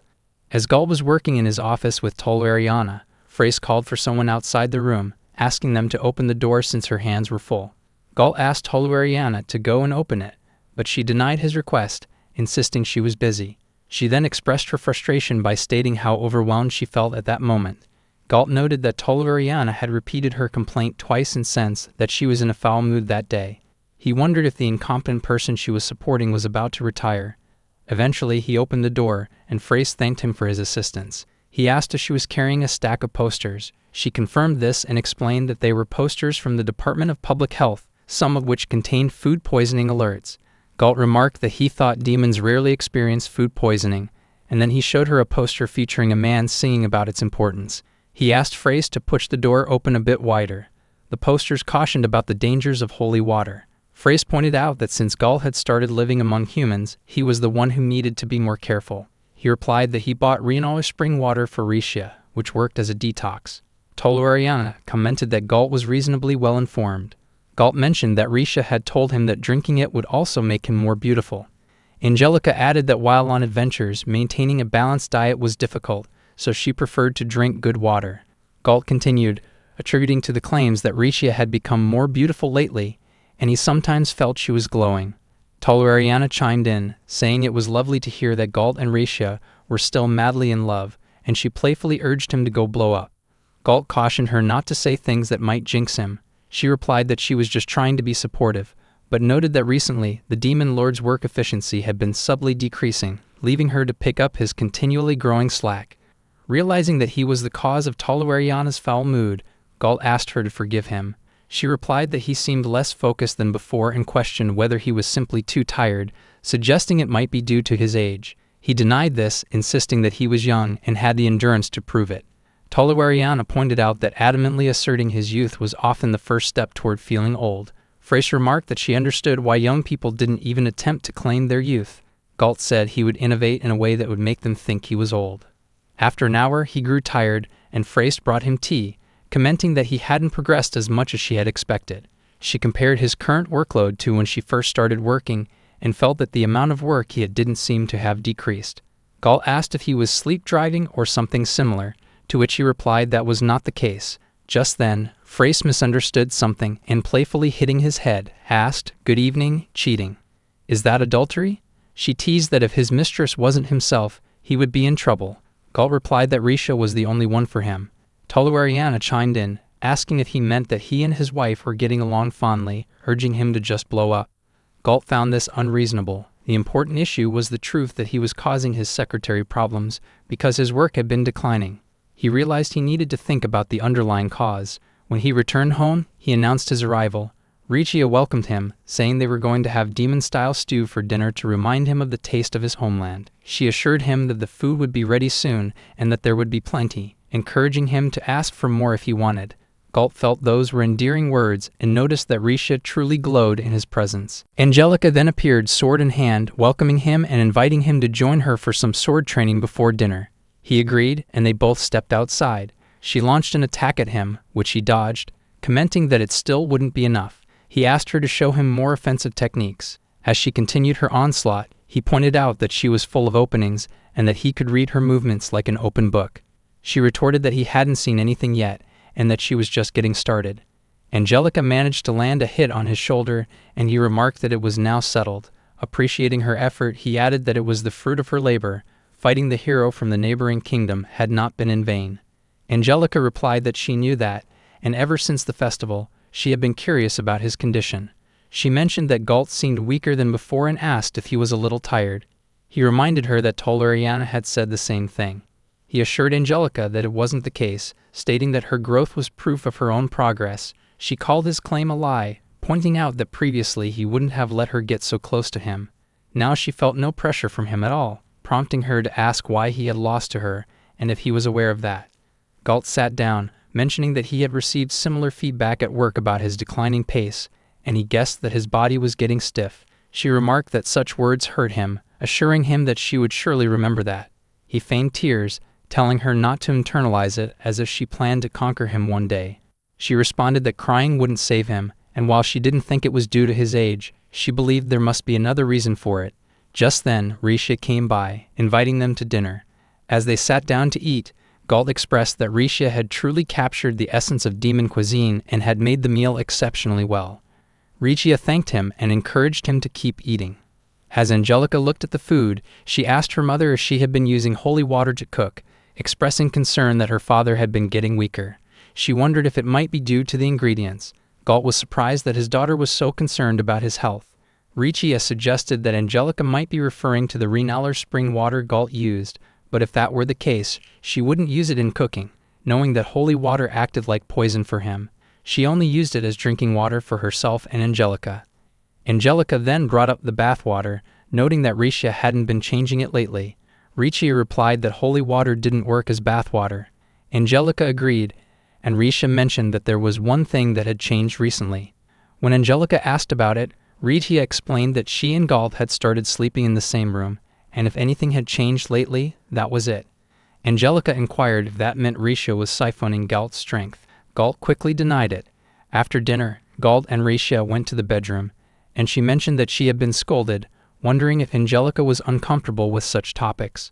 Galt believed that for girls of Angelica's age, discussions like that would indeed be awkward, and he promised to do his best to avoid bringing up such subjects around her.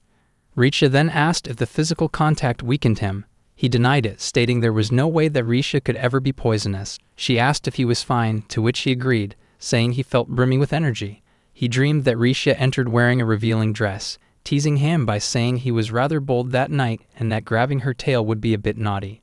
He remarked that she was actually a succubus, shimmering so brightly that she resembled a goddess-succubus hybrid. Just then, he jolted awake, wondering about the dream and unable to believe it himself. As he looked around, he noticed that Risha was indeed glowing brightly. He screamed her name, exclaiming that something was wrong. She woke up, asking what the matter was. He replied that they were facing an abnormal situation, and that there was surely something strange about her body. She wondered if he had any naughty dreams. He denied it, telling her she was heading in the wrong direction. Risha then asked if he needed her to accompany him to the bathroom because he was scared. He mentioned that it would be terrifying if there were even a demon lord present, but that was very important. After that, she noted that it was too bright in the room and asked if he had turned on the lamp. He replied that Risha was the source of the light. Hearing this, Angelica woke up and came to their room. Risha told Galt to stop joking in the middle of the night, insisting that she was not a firefly and that it was mostly males that glowed. Galt denied it and asked her to look at herself. Angelica entered, asking them to quit being so loud in the middle of the night, especially targeting Galt. Upon seeing Risha glowing, she exclaimed, asking why her mother was shining. They all moved to sit in the dining room, and Galt mentioned that he would like to hold a family meeting to discuss Risha's unusual radiance.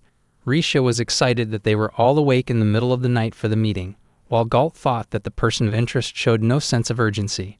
Risha then asked Angelica if she thought she looked cool, and if she believed that Risha had awakened to a new power. Angelica replied that her mother was being a bit carefree, but it was an unprecedented situation that made them a little panicked. Angelica then asked Galt if he really had no idea what this phenomenon was regarding Risha. He denied it, mentioning that he didn't know whether it was or not. Angelica inquired if he had used an aphrodisiac, suggesting that her shining body might be a side effect. Galt was taken aback, asking what she was even saying and pointing out that she was the hero, so didn't she have any idea? Angelica replied that there was magic to light up dark caves, but none that would make the source of illumination a person, as it would stand out too much afterward. Galt agreed and recalled that Angelica had mentioned it was Risha's goddess attribute that made her shine, so he would be convinced of that. Angelica asked what he was talking about and if he had figured out the reason. He replied that he knew how they could try to stop it. There was a skill called Echo's Roar in the Abyss, which could dispel all types of magic. Angelica mentioned that it sounded like the kind of skill that nullifies the stat buffing magic of a hero party, and she had heard that a bunch of fast heroes had suffered because of a demon lord using such a skill. Galt felt a sense of pride knowing his daughter had read about such abilities in a book. Then Angelica asked him to use that skill. Risha also wished him good luck. He told them to cover their ears, as it would still be loud enough for them to hear. He began speaking in a strange tone for a hero. After some time, Angelica commented that it was a weird voice, and she felt like she was hearing the wailing of a new species of bird. Galt acknowledged that he knew it sounded weird. That was precisely why it had meaning. He turned toward his wife, but the shining still didn't fade, and he mentioned that it wasn't due to magic. Angelica asked if her mother had been endowed with some kind of strange power. Galt suddenly felt dizzy, his body sluggish from staying up too late. Regia asked if there was anything wrong and if the shout had tired him out. He started to fall, thinking it was getting hard to stay upright. Both Angelica and Regia seemed worried. Regia wondered what to do as Galt appeared to be suffering. Should she hold him for a while? He thought he would love that, but he felt it might cause permanent damage. He then mentioned that the reason for his bad condition was most likely the light, feeling as if he were standing in a poisonous swamp. Perhaps that mysterious light was harmful to demons, and the headache and stomachache were symptoms of that. Regia looked concerned as her husband went through such distress. Angelica remarked on how amazing Regia was, noting that defeating a demon lord was the essence of being a hero. She then asked if Regia thought Angelica could shine as well. Just then, the shining disappeared, and Regia wondered if they could turn it on and off at will. Galt felt no pain at all. Angelica then blew out the lamp, stating that even she didn't know why her mother was glowing. However, since it was the weekend and a demon lord was involved, it was basically assured that it was something divine. If that were the case, there shouldn't be any harm to her mother. Regia mentioned that hurting wasn't good. Angelica pointed out that Regia was extending her loving heart to the demon lord, causing her to harbor the light. Galt understood what his daughter was saying, but it wouldn't bring him salvation. Angelica continued that until they figured out the source of the glow, Galt and Regia should sleep in different rooms. She noted that Regia had been lighting up in the middle of the night, which had been affecting Galt since he was sleeping next to her. Galt finally understood why he was feeling weaker, so he and Regia decided to put some space between themselves. That seemed like a good solution, and he felt he must resolve the issue post-haste. At work, he completed his tasks for the day, and Tallulah congratulated him on successfully stamping the workers' documents. Galt thought that the separation would lead to improvement. For the record, he reported the circumstances to his subordinates, mentioning that it seemed he had just been basking in Regia's holy light for too long.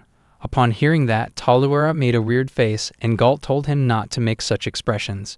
Friss approached from behind Galt, commenting that she knew he wasn't suited to remarry the mother of a hero. She suggested that Galt marry her instead, claiming she would give birth to a clever girl just like herself. Galt replied that if she liked her, then the child wouldn't be clever, and besides, Regia was the only one for him. He couldn't help but think of Regia's daughter, Angelica. Later that day, he went to meet Regia's parents to discuss everything. Sestina responded that if Galt couldn't sleep in the same room, they wouldn't be able to have any more grandchildren, which was problematic. Bandi told Galt that there was nothing to hide, as his daughter and he were from a bloodline with holy powers. Sestina then asked Bandi to stop fantasizing about being a legendary hero. Disappointed to hear such things, Sestina explained to Galt that they were normal people. If her daughter possessed any special powers, it was likely a developed or acquired ability. Galt understood that Regia's parents also didn't have any idea where it came from, and the effects were similar to the holy water that affected demons. Sestina opened a map and told Galt that when Regia was a child, they often visited a prince who produced holy water. She pointed to a location on the map, noting that they had gone there when Regia was between the ages of 5 and 7. Galt realized that it was the Renaller Spring, where both Regia and Angelica had drunk the holy water. He excused himself from Sestina, asking for details about anything specific, including when they got there. Sestina suddenly remembered something and mentioned that she had once fallen into the spring and almost drowned, which had scared them to death. They managed to save Regia, but she swallowed a ton of water and somehow managed to pull through. That night, a mysterious lady had come by to warn them, saying that if it had been a normal spring, Regia wouldn't have made it. She advised them to be more mindful. After saying those words, the strange lady left, proclaiming herself to be a spirit. Regia had really considered it a blessing, claiming it gave her a strong constitution against evil. Bandi mentioned that he had never heard of that incident before. Sestina replied that it was because if she had told him that an aspiring spirit visited her, he wouldn't have believed it. He stated that he would have totally believed such a heart-pounding turn of events, and would have thought his bloodline was destined for something special. Sestina told him that it was enough of his special hero fantasies. Galt began to understand everything, how Regia had gained her holy powers from the Renaller Spring and later married a demon lord. Spending long hours in the same bed with him had awakened the dormant powers within her. Galt, along with his wife and daughter, arrived at the Repentance Hot Spring. Angelica asked her mother why they had come to a hot spring located in demon territory. Regia mentioned that the bath was currently wonderful.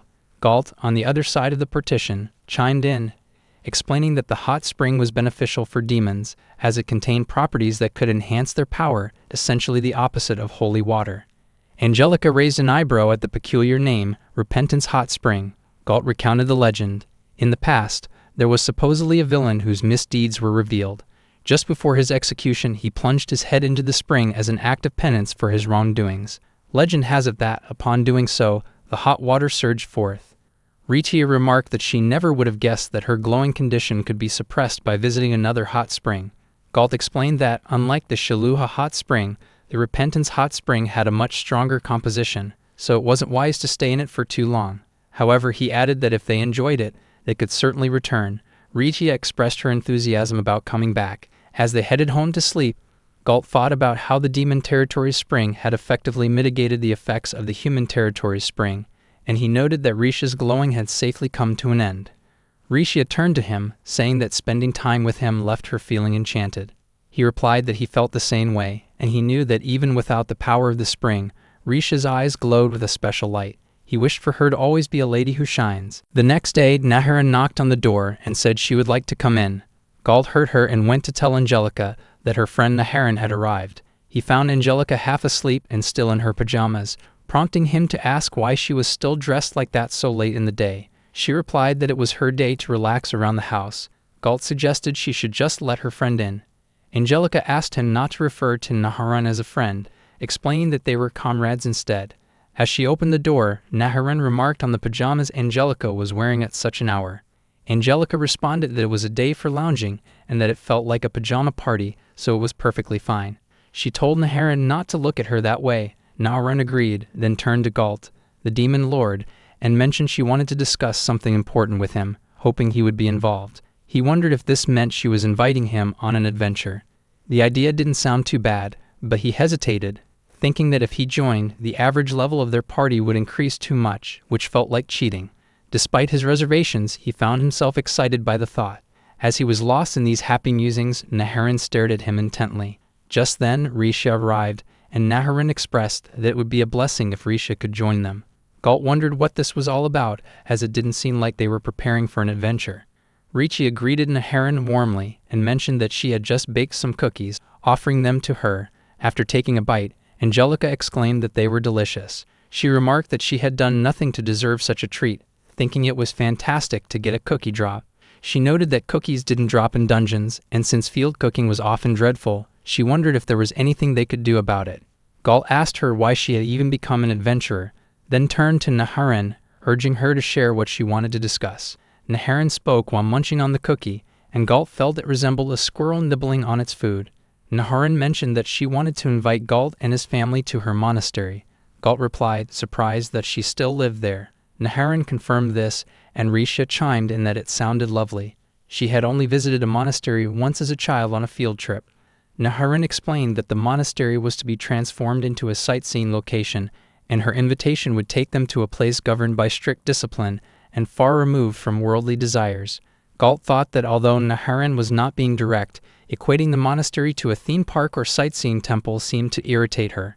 He asked her the reason for the invitation. She replied that her objective was simple, to wholly purify Angelica's mind and body. Galt understood and was taken aback by her intention. Angelica told Naharan not to be too quick to convince her, then asked what she meant by her comments. She pointed out that she had always trained her body, even while still in her pajamas. Naharan requested to rephrase her statement, explaining that she wanted to help strengthen Angelica's spirit and guide her back to being a hero once again. However, upon looking at Angelica, Naharan felt she resembled more of a devoted follower of a demon lord, and that realization was troubling to her. Angelica replied that she was even less convinced by Naharan's words and questioned how she looked like a demon lord's follower, emphasizing that she didn't receive any salary from the demon lord. Galt asked if that was her official report.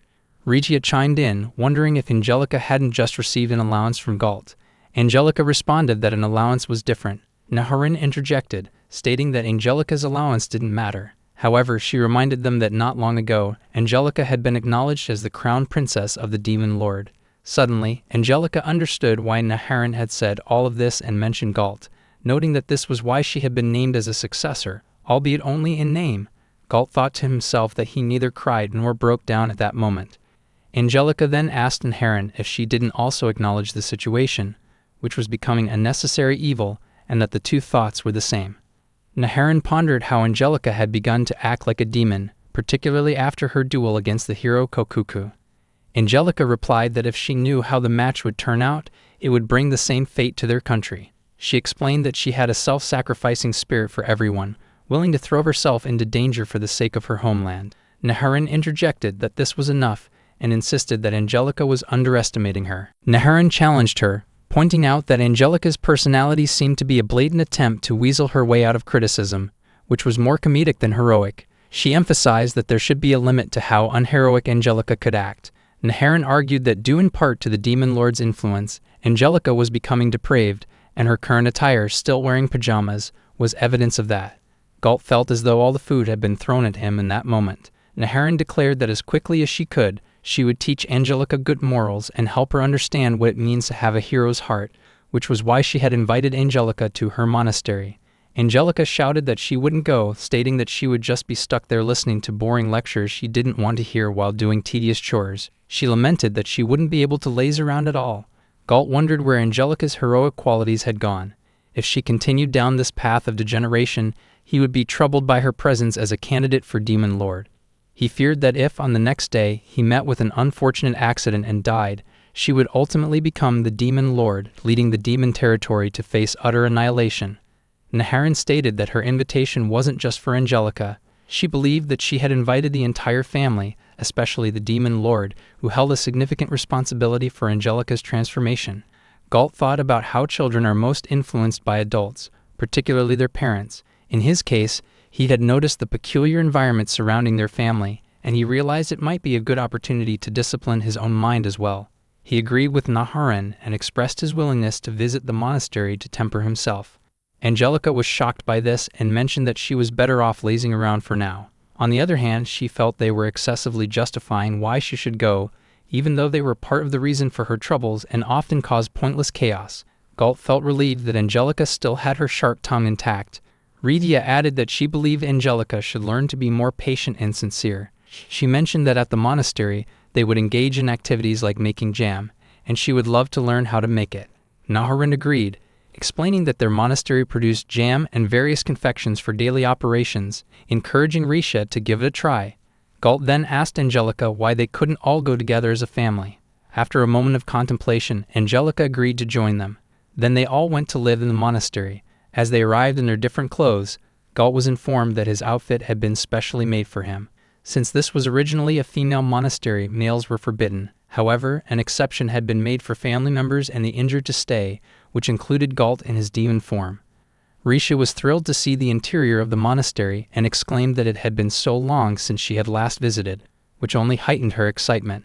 Angelica noticed that everyone was bowing, to which Naharin explained that it was their custom and encouraged the three of them to emulate that behavior. Angelica complained that she already felt as though she was being strangled by the formality.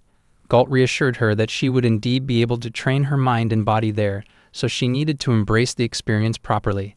Someone nearby remarked that Angelica was talking as if it were someone else's problem, jokingly suggesting she just go drink the holy water and risk food poisoning.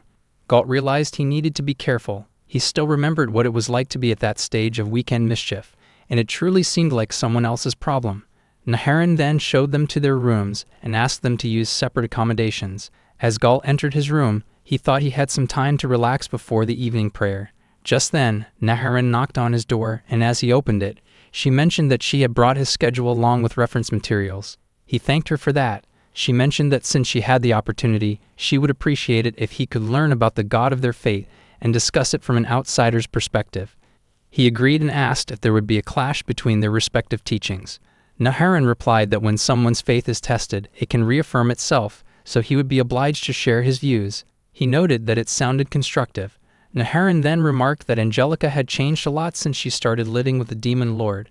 There were even individuals within the monastery who feared demons and doubted the current Demon Lord. Naharin included herself among those who had such doubts and urged Galt to assert what he believed to be true. He then agreed and asked her to ascertain whether he was worthy of living in human society as a demon, and even as the demon king and father of Angelica, simply by observing how he carried out his life there. He also pointed out that Angelica had a few areas where she was overly arrogant about her strength, and he asked Neharin to help train her spirit. Neharin replied that this had been her intention all along, and with that, she departed. Galt thought that among the hero party, the hardest person to understand was Neharin. Her demeanor was nothing short of serious, and he wondered if her interest in evaluating him went beyond mere assessment. Indeed, all he could do was focus on what he was capable of achieving. The next day, their life at the monastery began in earnest. As they all sat together, a teacher stated that from their teachings, they could ascertain that God was an all-knowing, all-powerful being. Galt raised his hand to ask a question, inquiring how she could explain the existence of so many failures if God was truly omniscient and omnipotent. Others whispered that it was the demon lord, expressing disbelief that he had actually come there. Galt overheard them and realized that rumors about him were circulating. The teacher mentioned that Galt's question was excellent and had long been a topic of regular discussion. She began to explain that God's guidance was often subject to interpretation, which could sometimes seem a bit far-fetched. Galt noticed that the other girls were looking at him, and he thought this was concerning. It seemed that learning the interpretation of religious theology was essential for them to relate such stories to other aspects of life. The teacher remarked that Galt appeared quite studious and expressed her hope that the others could learn from his example and absorb information as quickly as he did. He resolved to keep giving his all, focusing on watching, learning, and gaining hands-on experience. Amidst this, he heard Angelica's voice as she cleaned the floor. She complained that using a rag was infuriatingly annoying and insisted that there was no way it would clean her mind. In fact, she would even pay someone to do her work. Galt noted her tendency to complain endlessly while cleaning. Angelica continued to mutter that waking up so early was unnatural, and that it was against human nature to rise before dawn. She grumbled about the meager portions, claiming that she felt hungry again almost immediately. If they were genuinely grateful to the cooks and farmers, wouldn't it be better to provide them with more food? Galt couldn't help but think that Angelica was truly a chronic complainer. Neharin approached Angelica, advising her to use her hands instead of her mouth. As she said this, she struck Angelica with a stick. Tearfully, Angelica asked what Neharin was doing. Neharin replied that it was to guide her cultivation and pointed out the still dirty lines. Trembling with fear, Angelica complied, asking if that was enough. Again, Neharin hit her, prompting Angelica to say it hurt and plead with Neharin not to strike her again. Galt, watching from his hiding place, felt a sense of sadness as he realized that Angelica's training was taking quite a long time to complete. The teacher noticed Galt watching and mentioned that raising children was a lot of work. Galt expressed his concerns, noting that Angelica was burdened by the fact that her father was a demon lord. He believed he had to give his best because of it. The teacher referred to him as an admirable person and said that if he needed someone to talk to, she was willing to listen to his woes. He just had to come to her whenever he felt the need. Afterwards she left. Galt reflected on how kind she had become towards him. The scene then shifted to the mess hall, where food was being served. Upon seeing the meal, Angelica remarked that it looked extravagant for students, and though she didn't know why, she felt happy. Ridia explained that since she was in charge of cooking, she had challenged herself to prepare a variety of dishes, and even with limited ingredients, they could create wonderful meals with the right ideas. Neharin told Ricia that a life of self-control was not suitable for her. Ricia replied that she had also considered Neharin's perspective, which motivated her to work hard so she could enjoy her meals. She believed it wasn't a bad thing to strive for the sake of others. Neharin remarked that such a mindset was indeed the essence of true charity. As Angelica ate, she exclaimed that the food was so delicious she couldn't stop and felt energized to work hard again the next day. Galt, watching her simplicity, felt a twinge of jealousy. As Ricia collected the dishes from the table, Galt offered to help her, and she thanked him for his kindness. Other nuns observed his gesture with interest. The same routine continued, and by the 5th day at the monastery, a lady remarked to Galt that he seemed particularly lively that day. He replied that he was enjoying himself, able to forget about work and focus on his studies. He added that if his subordinates heard him say that, they would surely scold him for being too carefree. One nun teased him, calling him naughty. She then mentioned that she found his debate from the previous day quite entertaining and handed him a letter, asking him to read it for her. Just as he was about to take it, Neharin stepped in to snatch the letter away. The nun asked for forgiveness, stating she would be borrowing the demon lord's letter. After that exchange, as Neharin lay on the ground, Galt approached her, mentioning that he understood where her actions were coming from. However, he noted that the other nuns seemed a bit different from what he had heard about them. Neharin asked Galt to forgive her for exaggerating. Confused, he wondered what she meant. She explained that he had been bound to a human female, effectively stopping the war between their two species. Rather than harboring doubts, many actually held a favorable view of him. At long last, people had begun writing love letters, while the nuns who lived free of desire now felt deplorable in comparison. Galt blushed at the mention of love letters and then asked Neharin if she truly had something against him. Neharin replied that Angelica had changed since Galt became her father. Before that, she would never have yielded to demons. She recounted how, just the other day, she had gone to a hot spring located in demon territory to unbind herself. Galt then asked Neharin if she was feeling lonely. By inviting them there, was she trying to ensure that she wouldn't lose sight of Angelica as she changed? Neharin admitted that she underestimated Galt, but he understood her concerns. Nonetheless, she felt her habit of staying in her pajamas throughout the afternoon needed to be corrected. Galt agreed with her on that point. Neharin continued, saying that perhaps she simply didn't want to lose Angelica. She recognized Angelica's potential to become the crown princess of the demons, but she also saw how much further Angelica was straying away from becoming their hero and party leader. Angelica was hiding behind a tree when she asked who was giving in to the demons. She was angry that Neharin was mistaking her for a demon lord, insisting that those qualities had always been part of her character and had nothing to do with becoming a demon lord. It was only recently that she had begun to show them, and there had never been a chance for Neharin to see Angelica in that light. Stepping closer, Angelica pointed at Neharin's head and said that if Neharin was so worried, she should just say it directly in front of her instead of meaninglessly forcing Angelica to clean the floors with a rag. Neharin insisted that she shouldn't dismiss those tasks as meaningless. Angelica replied that even if, down the line, she were to become a demon lord, she would never even consider abandoning her role as a hero. If Neharin didn't stay in the party, Angelica would hate that, so she urged Neharin not to selfishly assume that she would up and leave. Neharin questioned why it was greedy to want to be both a demon lord and a hero, and she realized that Angelica was still the same person at her core. Then she asked if Angelica wasn't supposed to be weeding the garden at that time. Angelica was shocked to hear this and quickly reminded Neharin that she knew the punishment for skipping out on her duties. In response, Neharin playfully hit her on the back.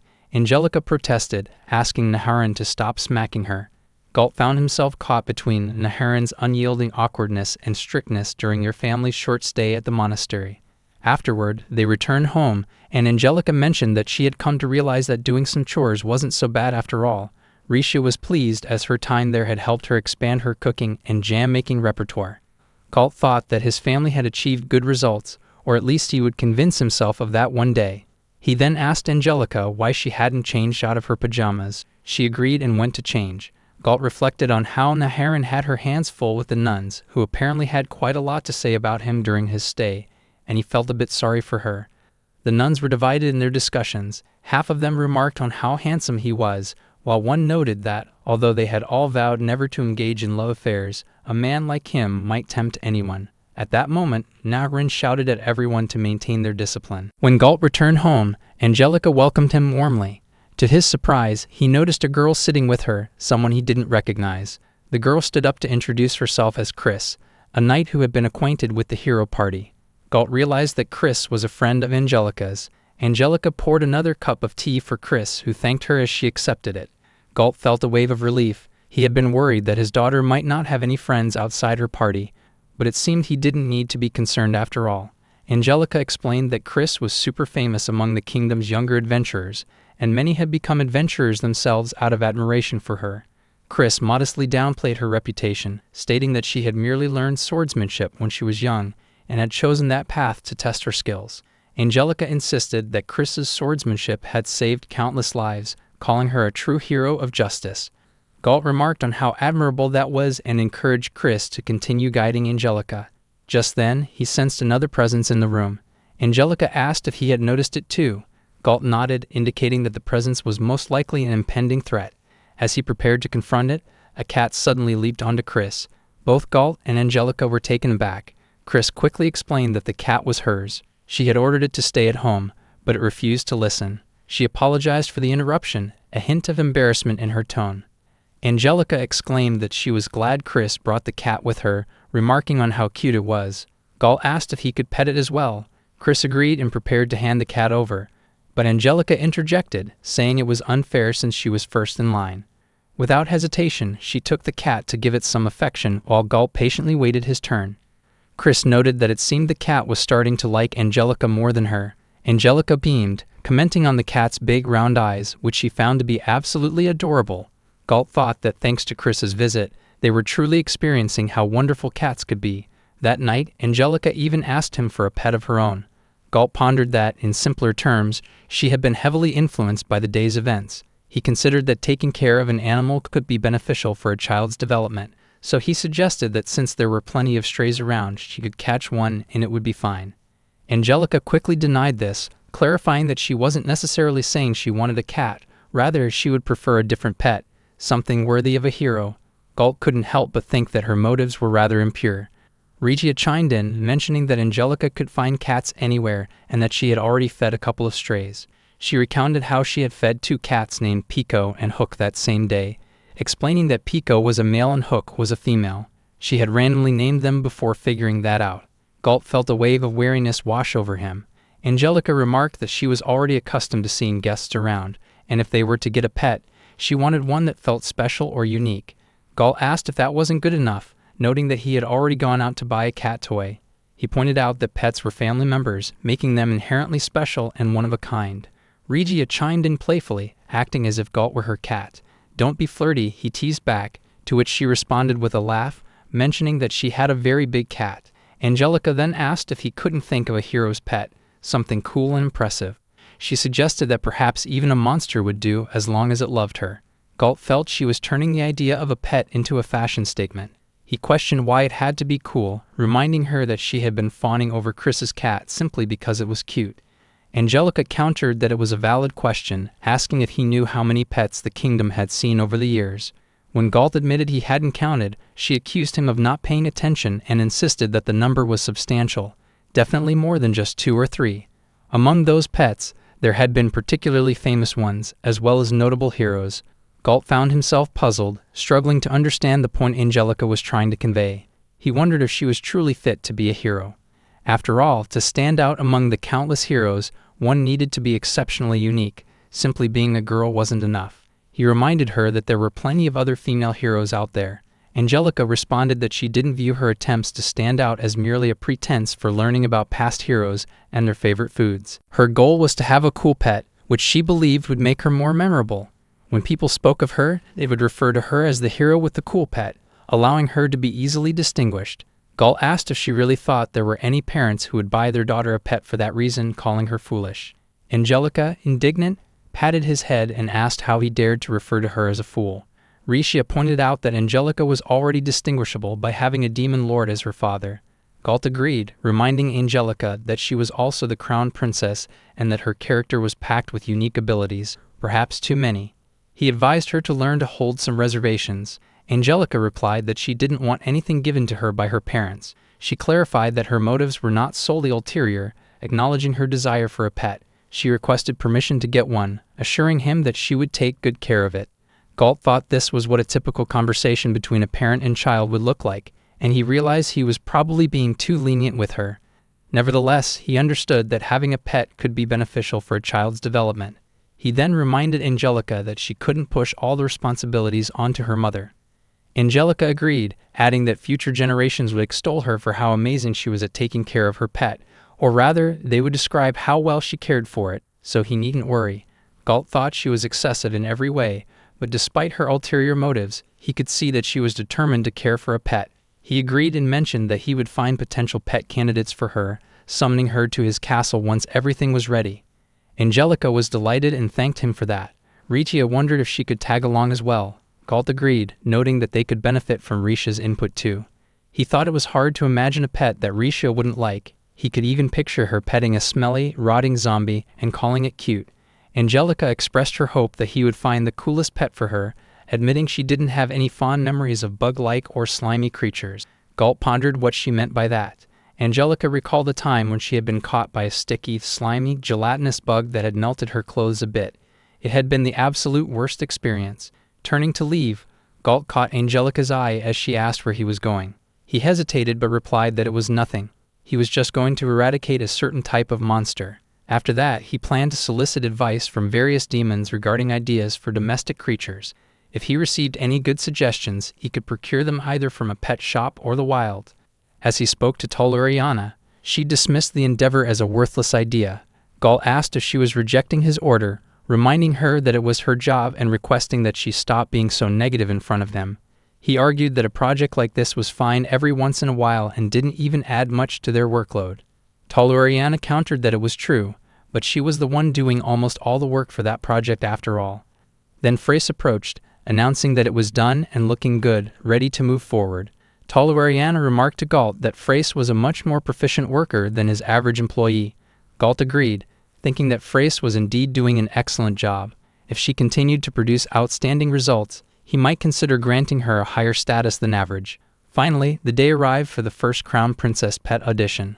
Galt was sitting with his family and Toleriana when someone entered that left both Angelica and Galt in shock. Toleriana took on the role of host, welcoming everyone who came for the first Crown Princess's pet audition. She introduced herself as the secretary of the Demon Lord and explained that she would be overseeing the event. The judges would include the Demon Lord and his family, who would also be taking the winning pet home. Angelica paused and then asked Galt why this had turned into a tournament. He admitted that he was asking himself the same question and noted that since it had become a big event, there must be a good reason for it. Toleriana explained that the admission fees from the audience were covering the expenses for the event, and that this unusual gathering was made possible by all the people who had paid to watch. Galt wondered if they really needed to explain such things. Angelica chimed in, acknowledging that gathering the pet candidates would cost money, and she finally understood. Toleriana then asked the Demon Lord if he would like to make an opening remark. Galt suggested that Angelica should take on that responsibility. She agreed, stating that she would at least take on that much responsibility. Taking the mic, she thanked all the attendees for setting aside their busy schedules to come and expressed her hope of selecting the ultimate pet. She noted that it was a show of sorts, which they all seemed to enjoy. Galt thought to himself that, whether they liked it or not, they were indeed putting on a show for the audience.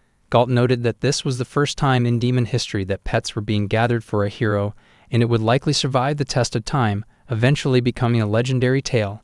Angelica agreed, saying it made sense, and she could see that. Galt thought to himself that Angelica was too easily pleased. Rigia chimed in, expressing her desire for a kind pet that wouldn't fight with Pico or Hook.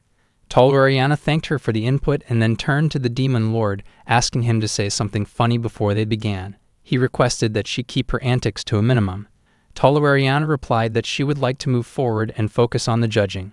She called for the first contestant, a flabby plain snake, which was the largest snake in demon territory. Although it wasn't poisonous, it could swallow a goblin whole, so everyone needed to be cautious around it. Galt mused about its elegance, admiring its beautiful scales.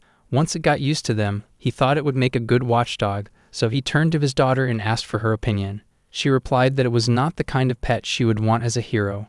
Toleriana noted that it seemed the Crown Princess wasn't a fan of snakes and decided to move on quickly. She called for the second contestant, the apex mole. However, when she asked for it to appear, nothing happened. A lady approached Toleriana to whisper something, and Toleriana explained that the mole was currently deep underground, making it invisible to the audience. She suggested they use their imagination to picture it. Angelica immediately rejected that idea, adding that she didn't want to imagine it and asked to bring in the next contestant. Toleriana then called for the third contestant, which was a behemoth. As it came on stage, Ricia exclaimed that it was enormous. Galt remarked on its impressive build. However, Angelica said it wasn't the type of pet she wanted and wondered if they were just messing around. Galt began to worry that the cool pets the demons had gathered might not meet Angelica's expectations. Toleriana noted that things weren't looking good at that rate and expressed hope that the situation would improve. Angelica responded, urging her not to be so blunt about trying to hype up the crowd. After that, every pet candidate was utterly rejected by Angelica, and the crowd's enthusiasm began to dwindle. Galt doubted that an event like this would ever happen again. Toleriana asked if there were any animals or monsters that a hero would even like, adding that she herself would only bet on idols, not pets. Galt interjected that no one had asked for her opinion. Angelica asked if they were asking her, as she didn't like any of the candidates presented. Galt pressed her on what she didn't like about them, pointing out that she had requested a cool pet, so wasn't that what they had gathered for her? She asked them to listen, explaining that the coolest of the pets they had presented were on the surface. She pointed out that there were turtles with abnormally high defenses, alongside countless creatures that had a single outstanding quality. If Angelica were a little girl, she might think that a behemoth or a snake was cool, but as a 26-year-old woman, she found them lacking.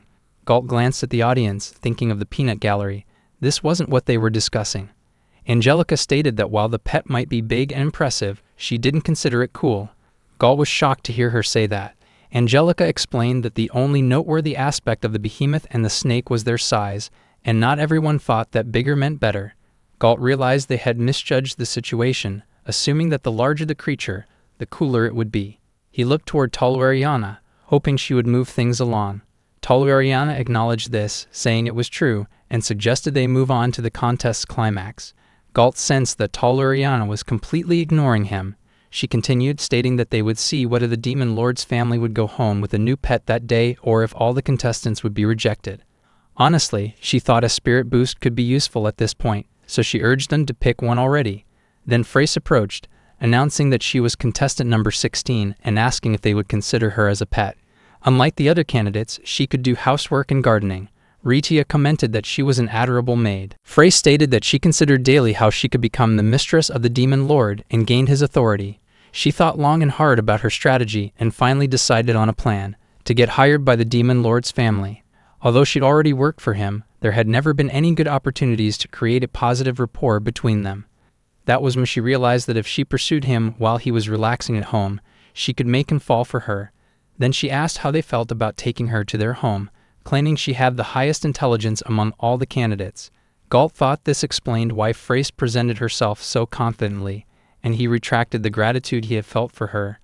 Ritia mentioned that Frace was not trying to recruit a maid and that the chores at home were not more than she could manage.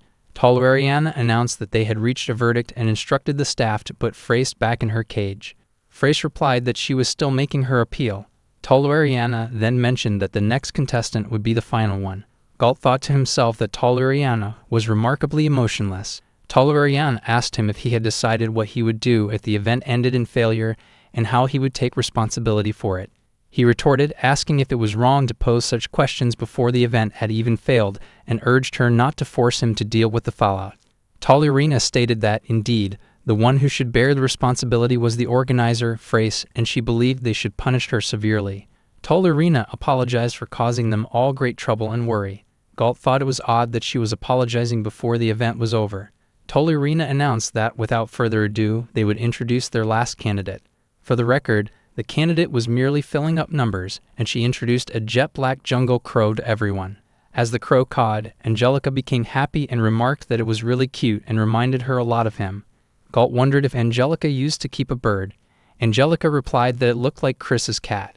Galt clarified that the only similarity was the color. Fundamentally, it was nothing like it, not even in how they were born. Angelica urged him to take a closer look, insisting that they were more similar than he thought, and no one could even tell the difference. The crow had big round eyes just like the cat's, and Angelica was surprised to see such cute eyes on a crow, which reminded her of her cat. Galt thought that, at that moment, she wasn't even looking at it as a crow. Then the crow placed its leg on Angelica's hand, making her happy as she exclaimed that it was clever, and showed her shoulder to invite it to come closer. The crow settled there, and Angelica mentioned how awesome and cool it was, expressing that the crow seemed quite intelligent. Ritia commented on its pretty crown and wondered if it would snuggle with her as well. The crow jumped to get closer to Risha, and she remarked that it was as if the crow understood what they were discussing, which was quite remarkable. Angelica told Galt that she had decided to make it her pet and named it Catelyn, a name that sounded more fitting for a cat.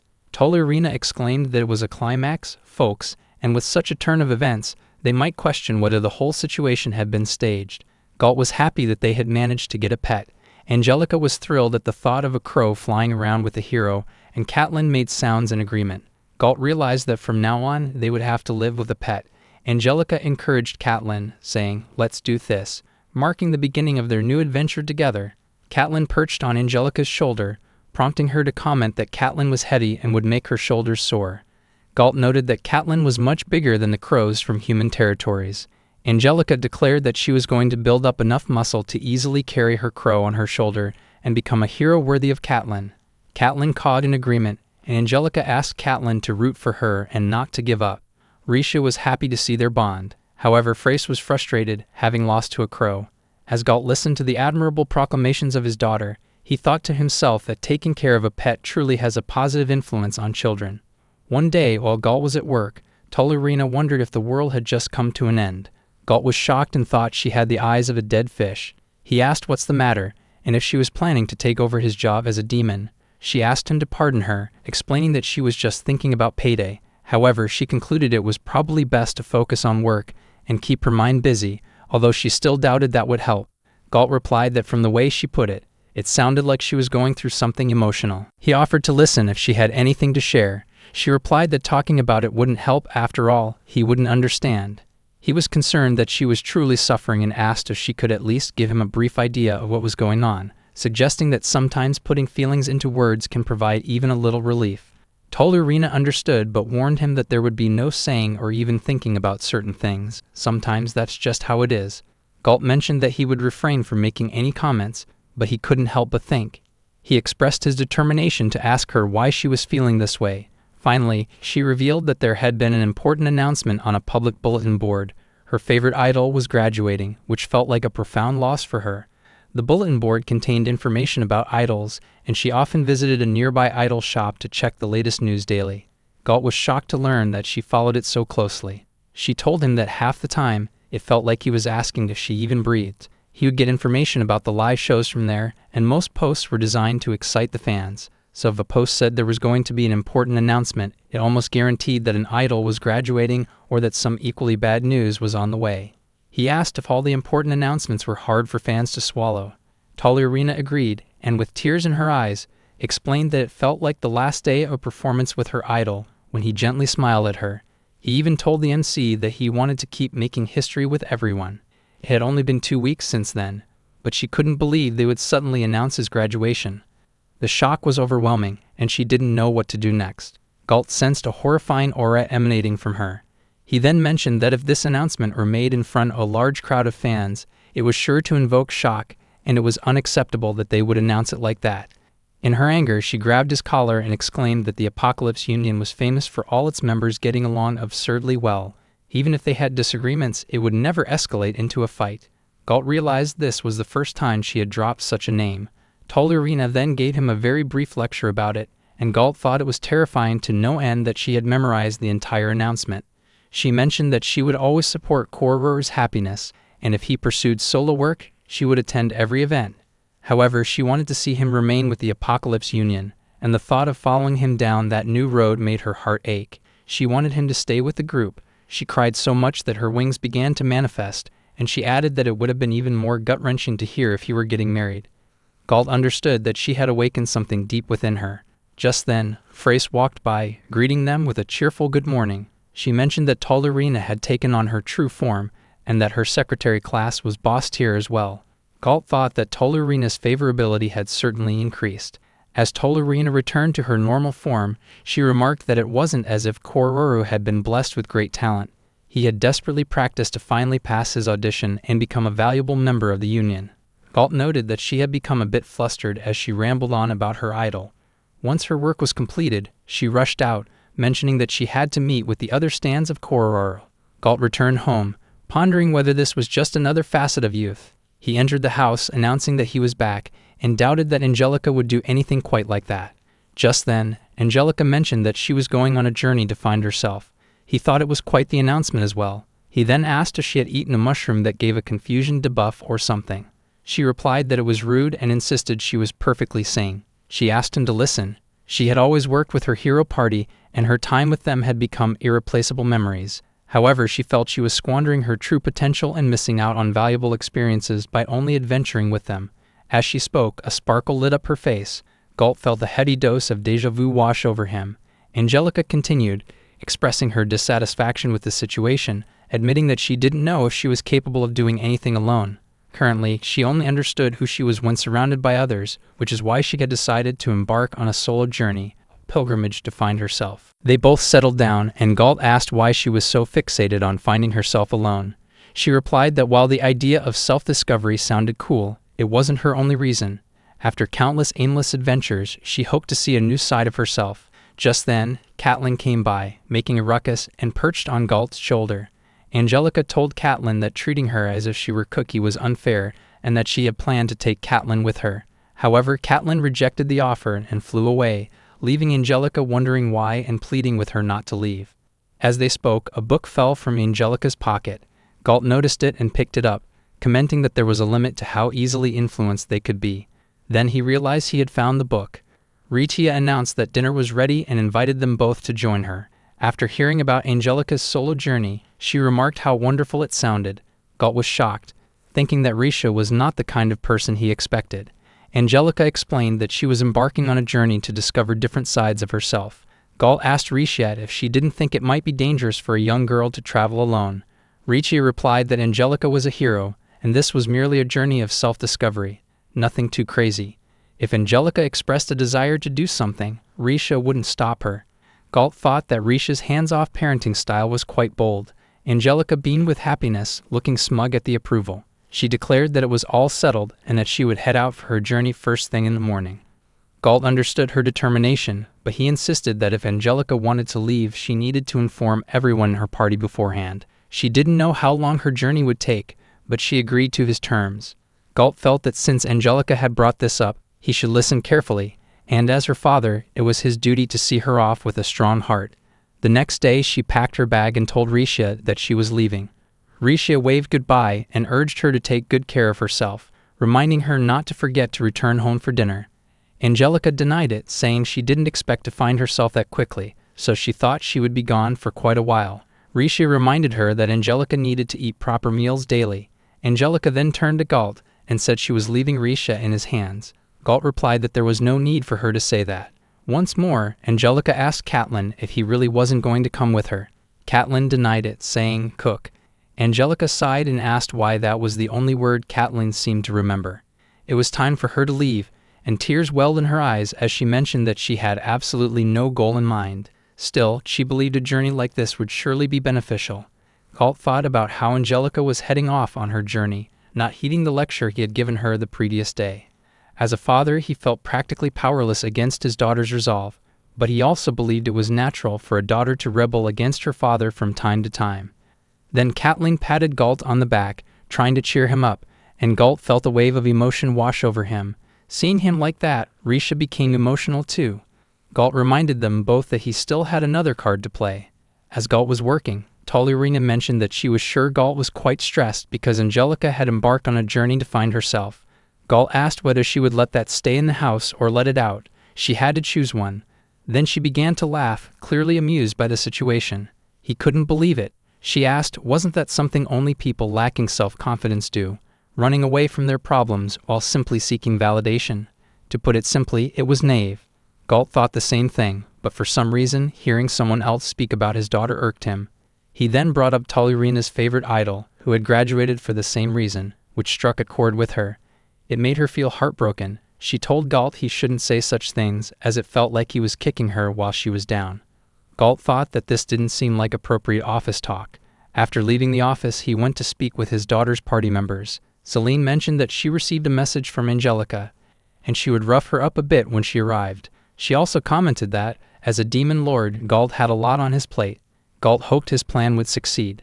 That night, when he returned home, Rieta welcomed him.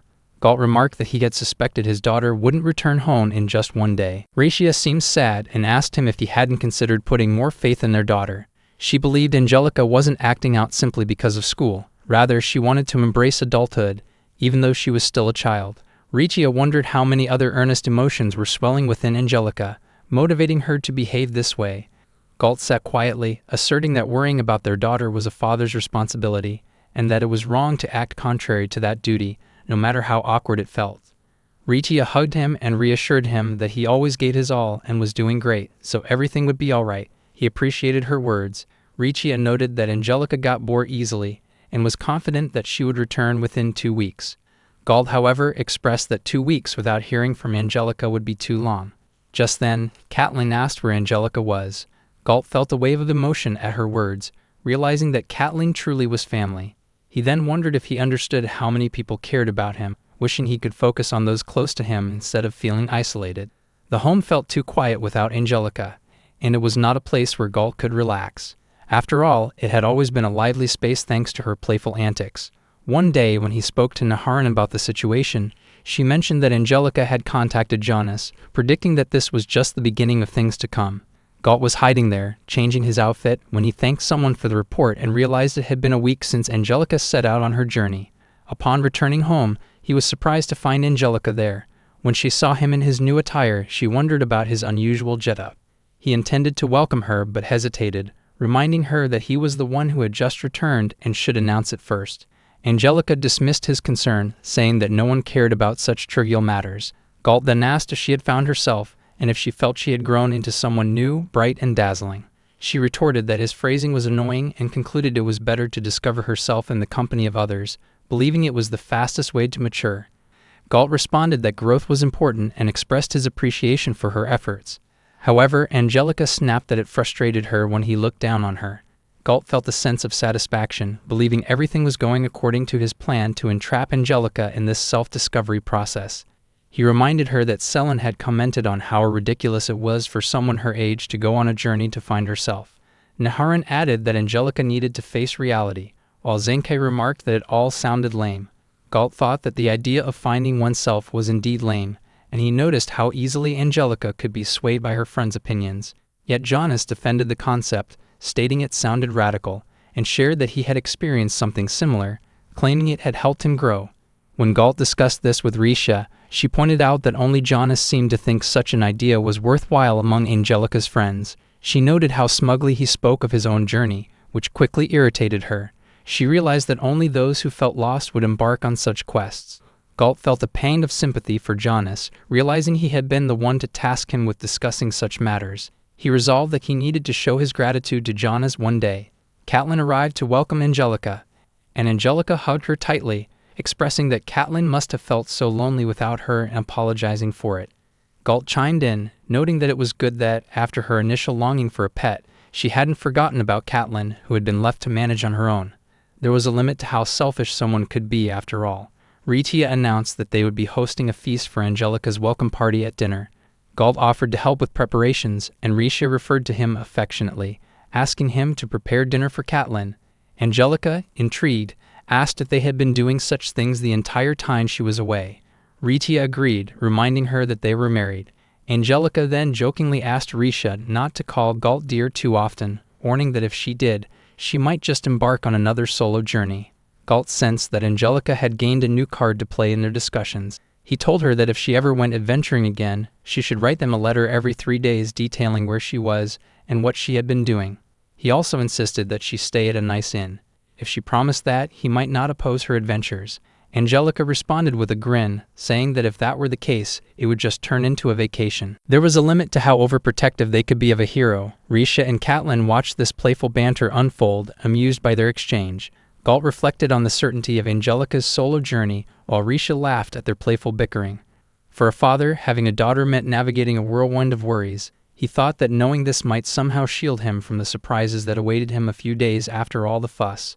While he was at the office, a man approached him and casually asked with whom Galt planned to arrange a marriage for his daughter, suggesting his own son as a possibility. Galt was taken aback by this unexpected proposal. As Galt contemplated the situation, Toluara whispered in his ear that the man was referring to a potential fiancé for the crown princess. Galt quickly understood and firmly rejected the offer. The man apologized, acknowledging that he had spoken out of turn. While Galt sat in thought, Frace approached, wondering why the atmosphere felt so tense. Toluara explained that it stemmed from Galt, as Earl Batet had raised a sensitive topic after the day's meeting. Upon hearing this, Frace was shocked to learn that the man had proposed a marriage between his son and the crown princess. Galt mused that the idea was so far outside his realm of thought, yet it wasn't strange for someone in Angelica's position to have a betrothed. His heart, however, wasn't ready for that possibility. As he exuded an aura of frustration, Frace noted his distress. Galt asked for forgiveness, suggesting that if it was too much, they could shift their work to a different room. In a surprising turn, Frace proposed that he take responsibility and make her his concubine. Galt was taken aback, asking what she thought he was and how that would constitute taking responsibility. Frace then hugged him, remarking that he had really embraced his role quickly. Galt responded that Angelica was his daughter after all, and having strong bonds with family was something to cherish and smile about. Toluara thought it wasn't very convincing when they tried to reassure each other without a bright smile on their faces. She then remarked that she understood his feelings. If she heard her favorite idol was getting married, she wouldn't be able to eat for a month. If she had gotten engaged to a normal girl, She bet that Galt would question whether she was really normal at all.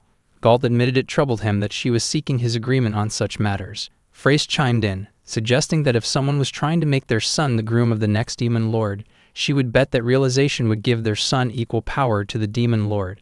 She warned that more people were likely to come forward with similar proposals and urged Galt to stay on alert.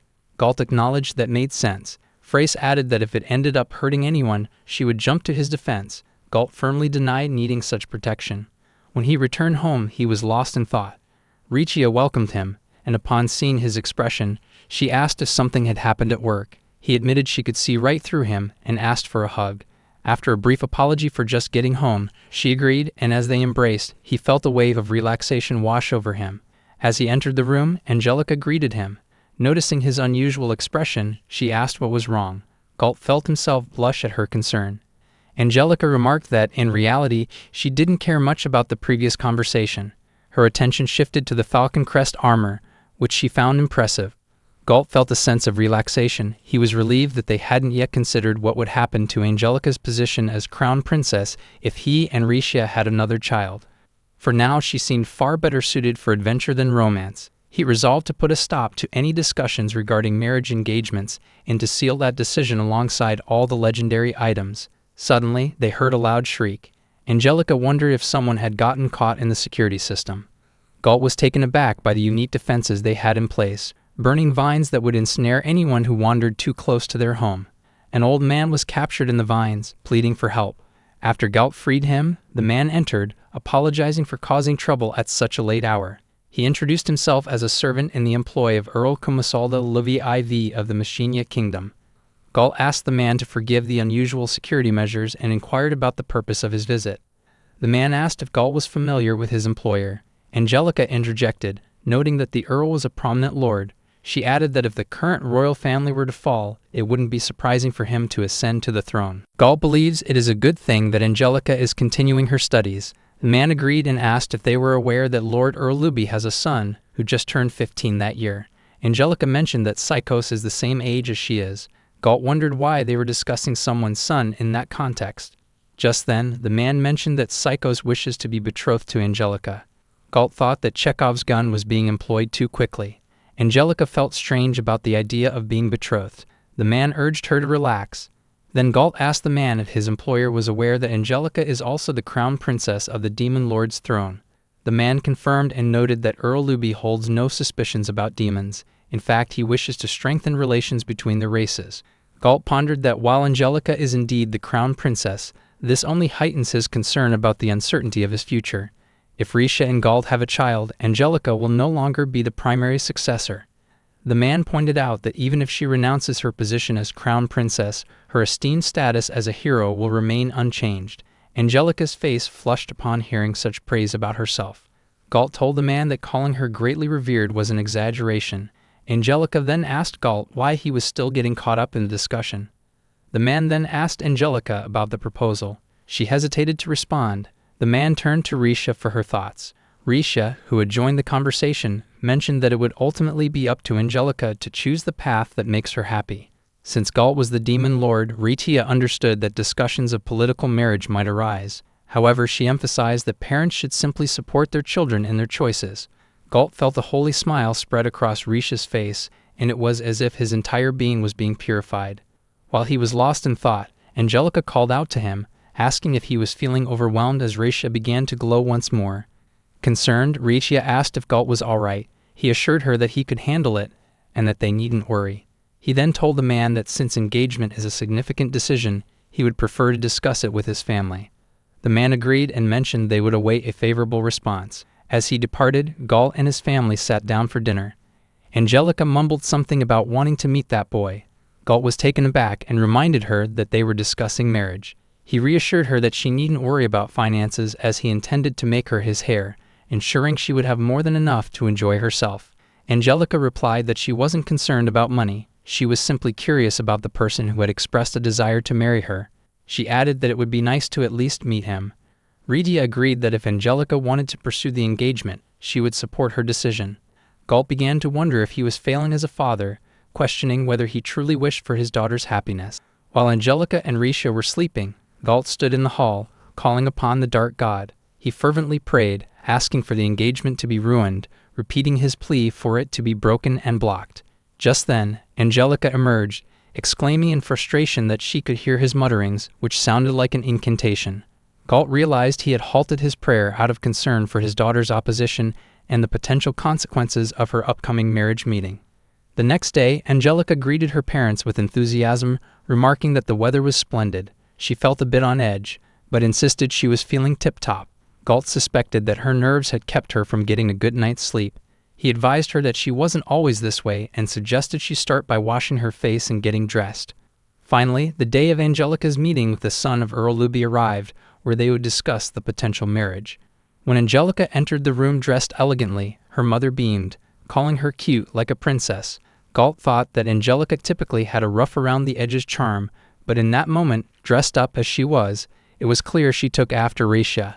The word beautiful naturally came to mind, and Galt's anxiety surged in parallel with his daughter's beauty. Richia reassured him, saying that Angelica had a good head on her shoulders, believe it or not, and that he didn't need to worry. All they had to do was watch over her.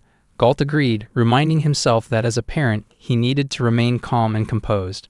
Angelica expressed curiosity about what kind of person Psychos would be. Galt mentioned that he had heard Psychos rarely went outside, suggesting he might be a bit sheltered, which could explain why he seemed so intrigued by Angelica as an adventurer. Angelica pondered whether Psychos would want to hear about her many tribulations, and if so, she planned to share the tale of when she defeated a demon lord.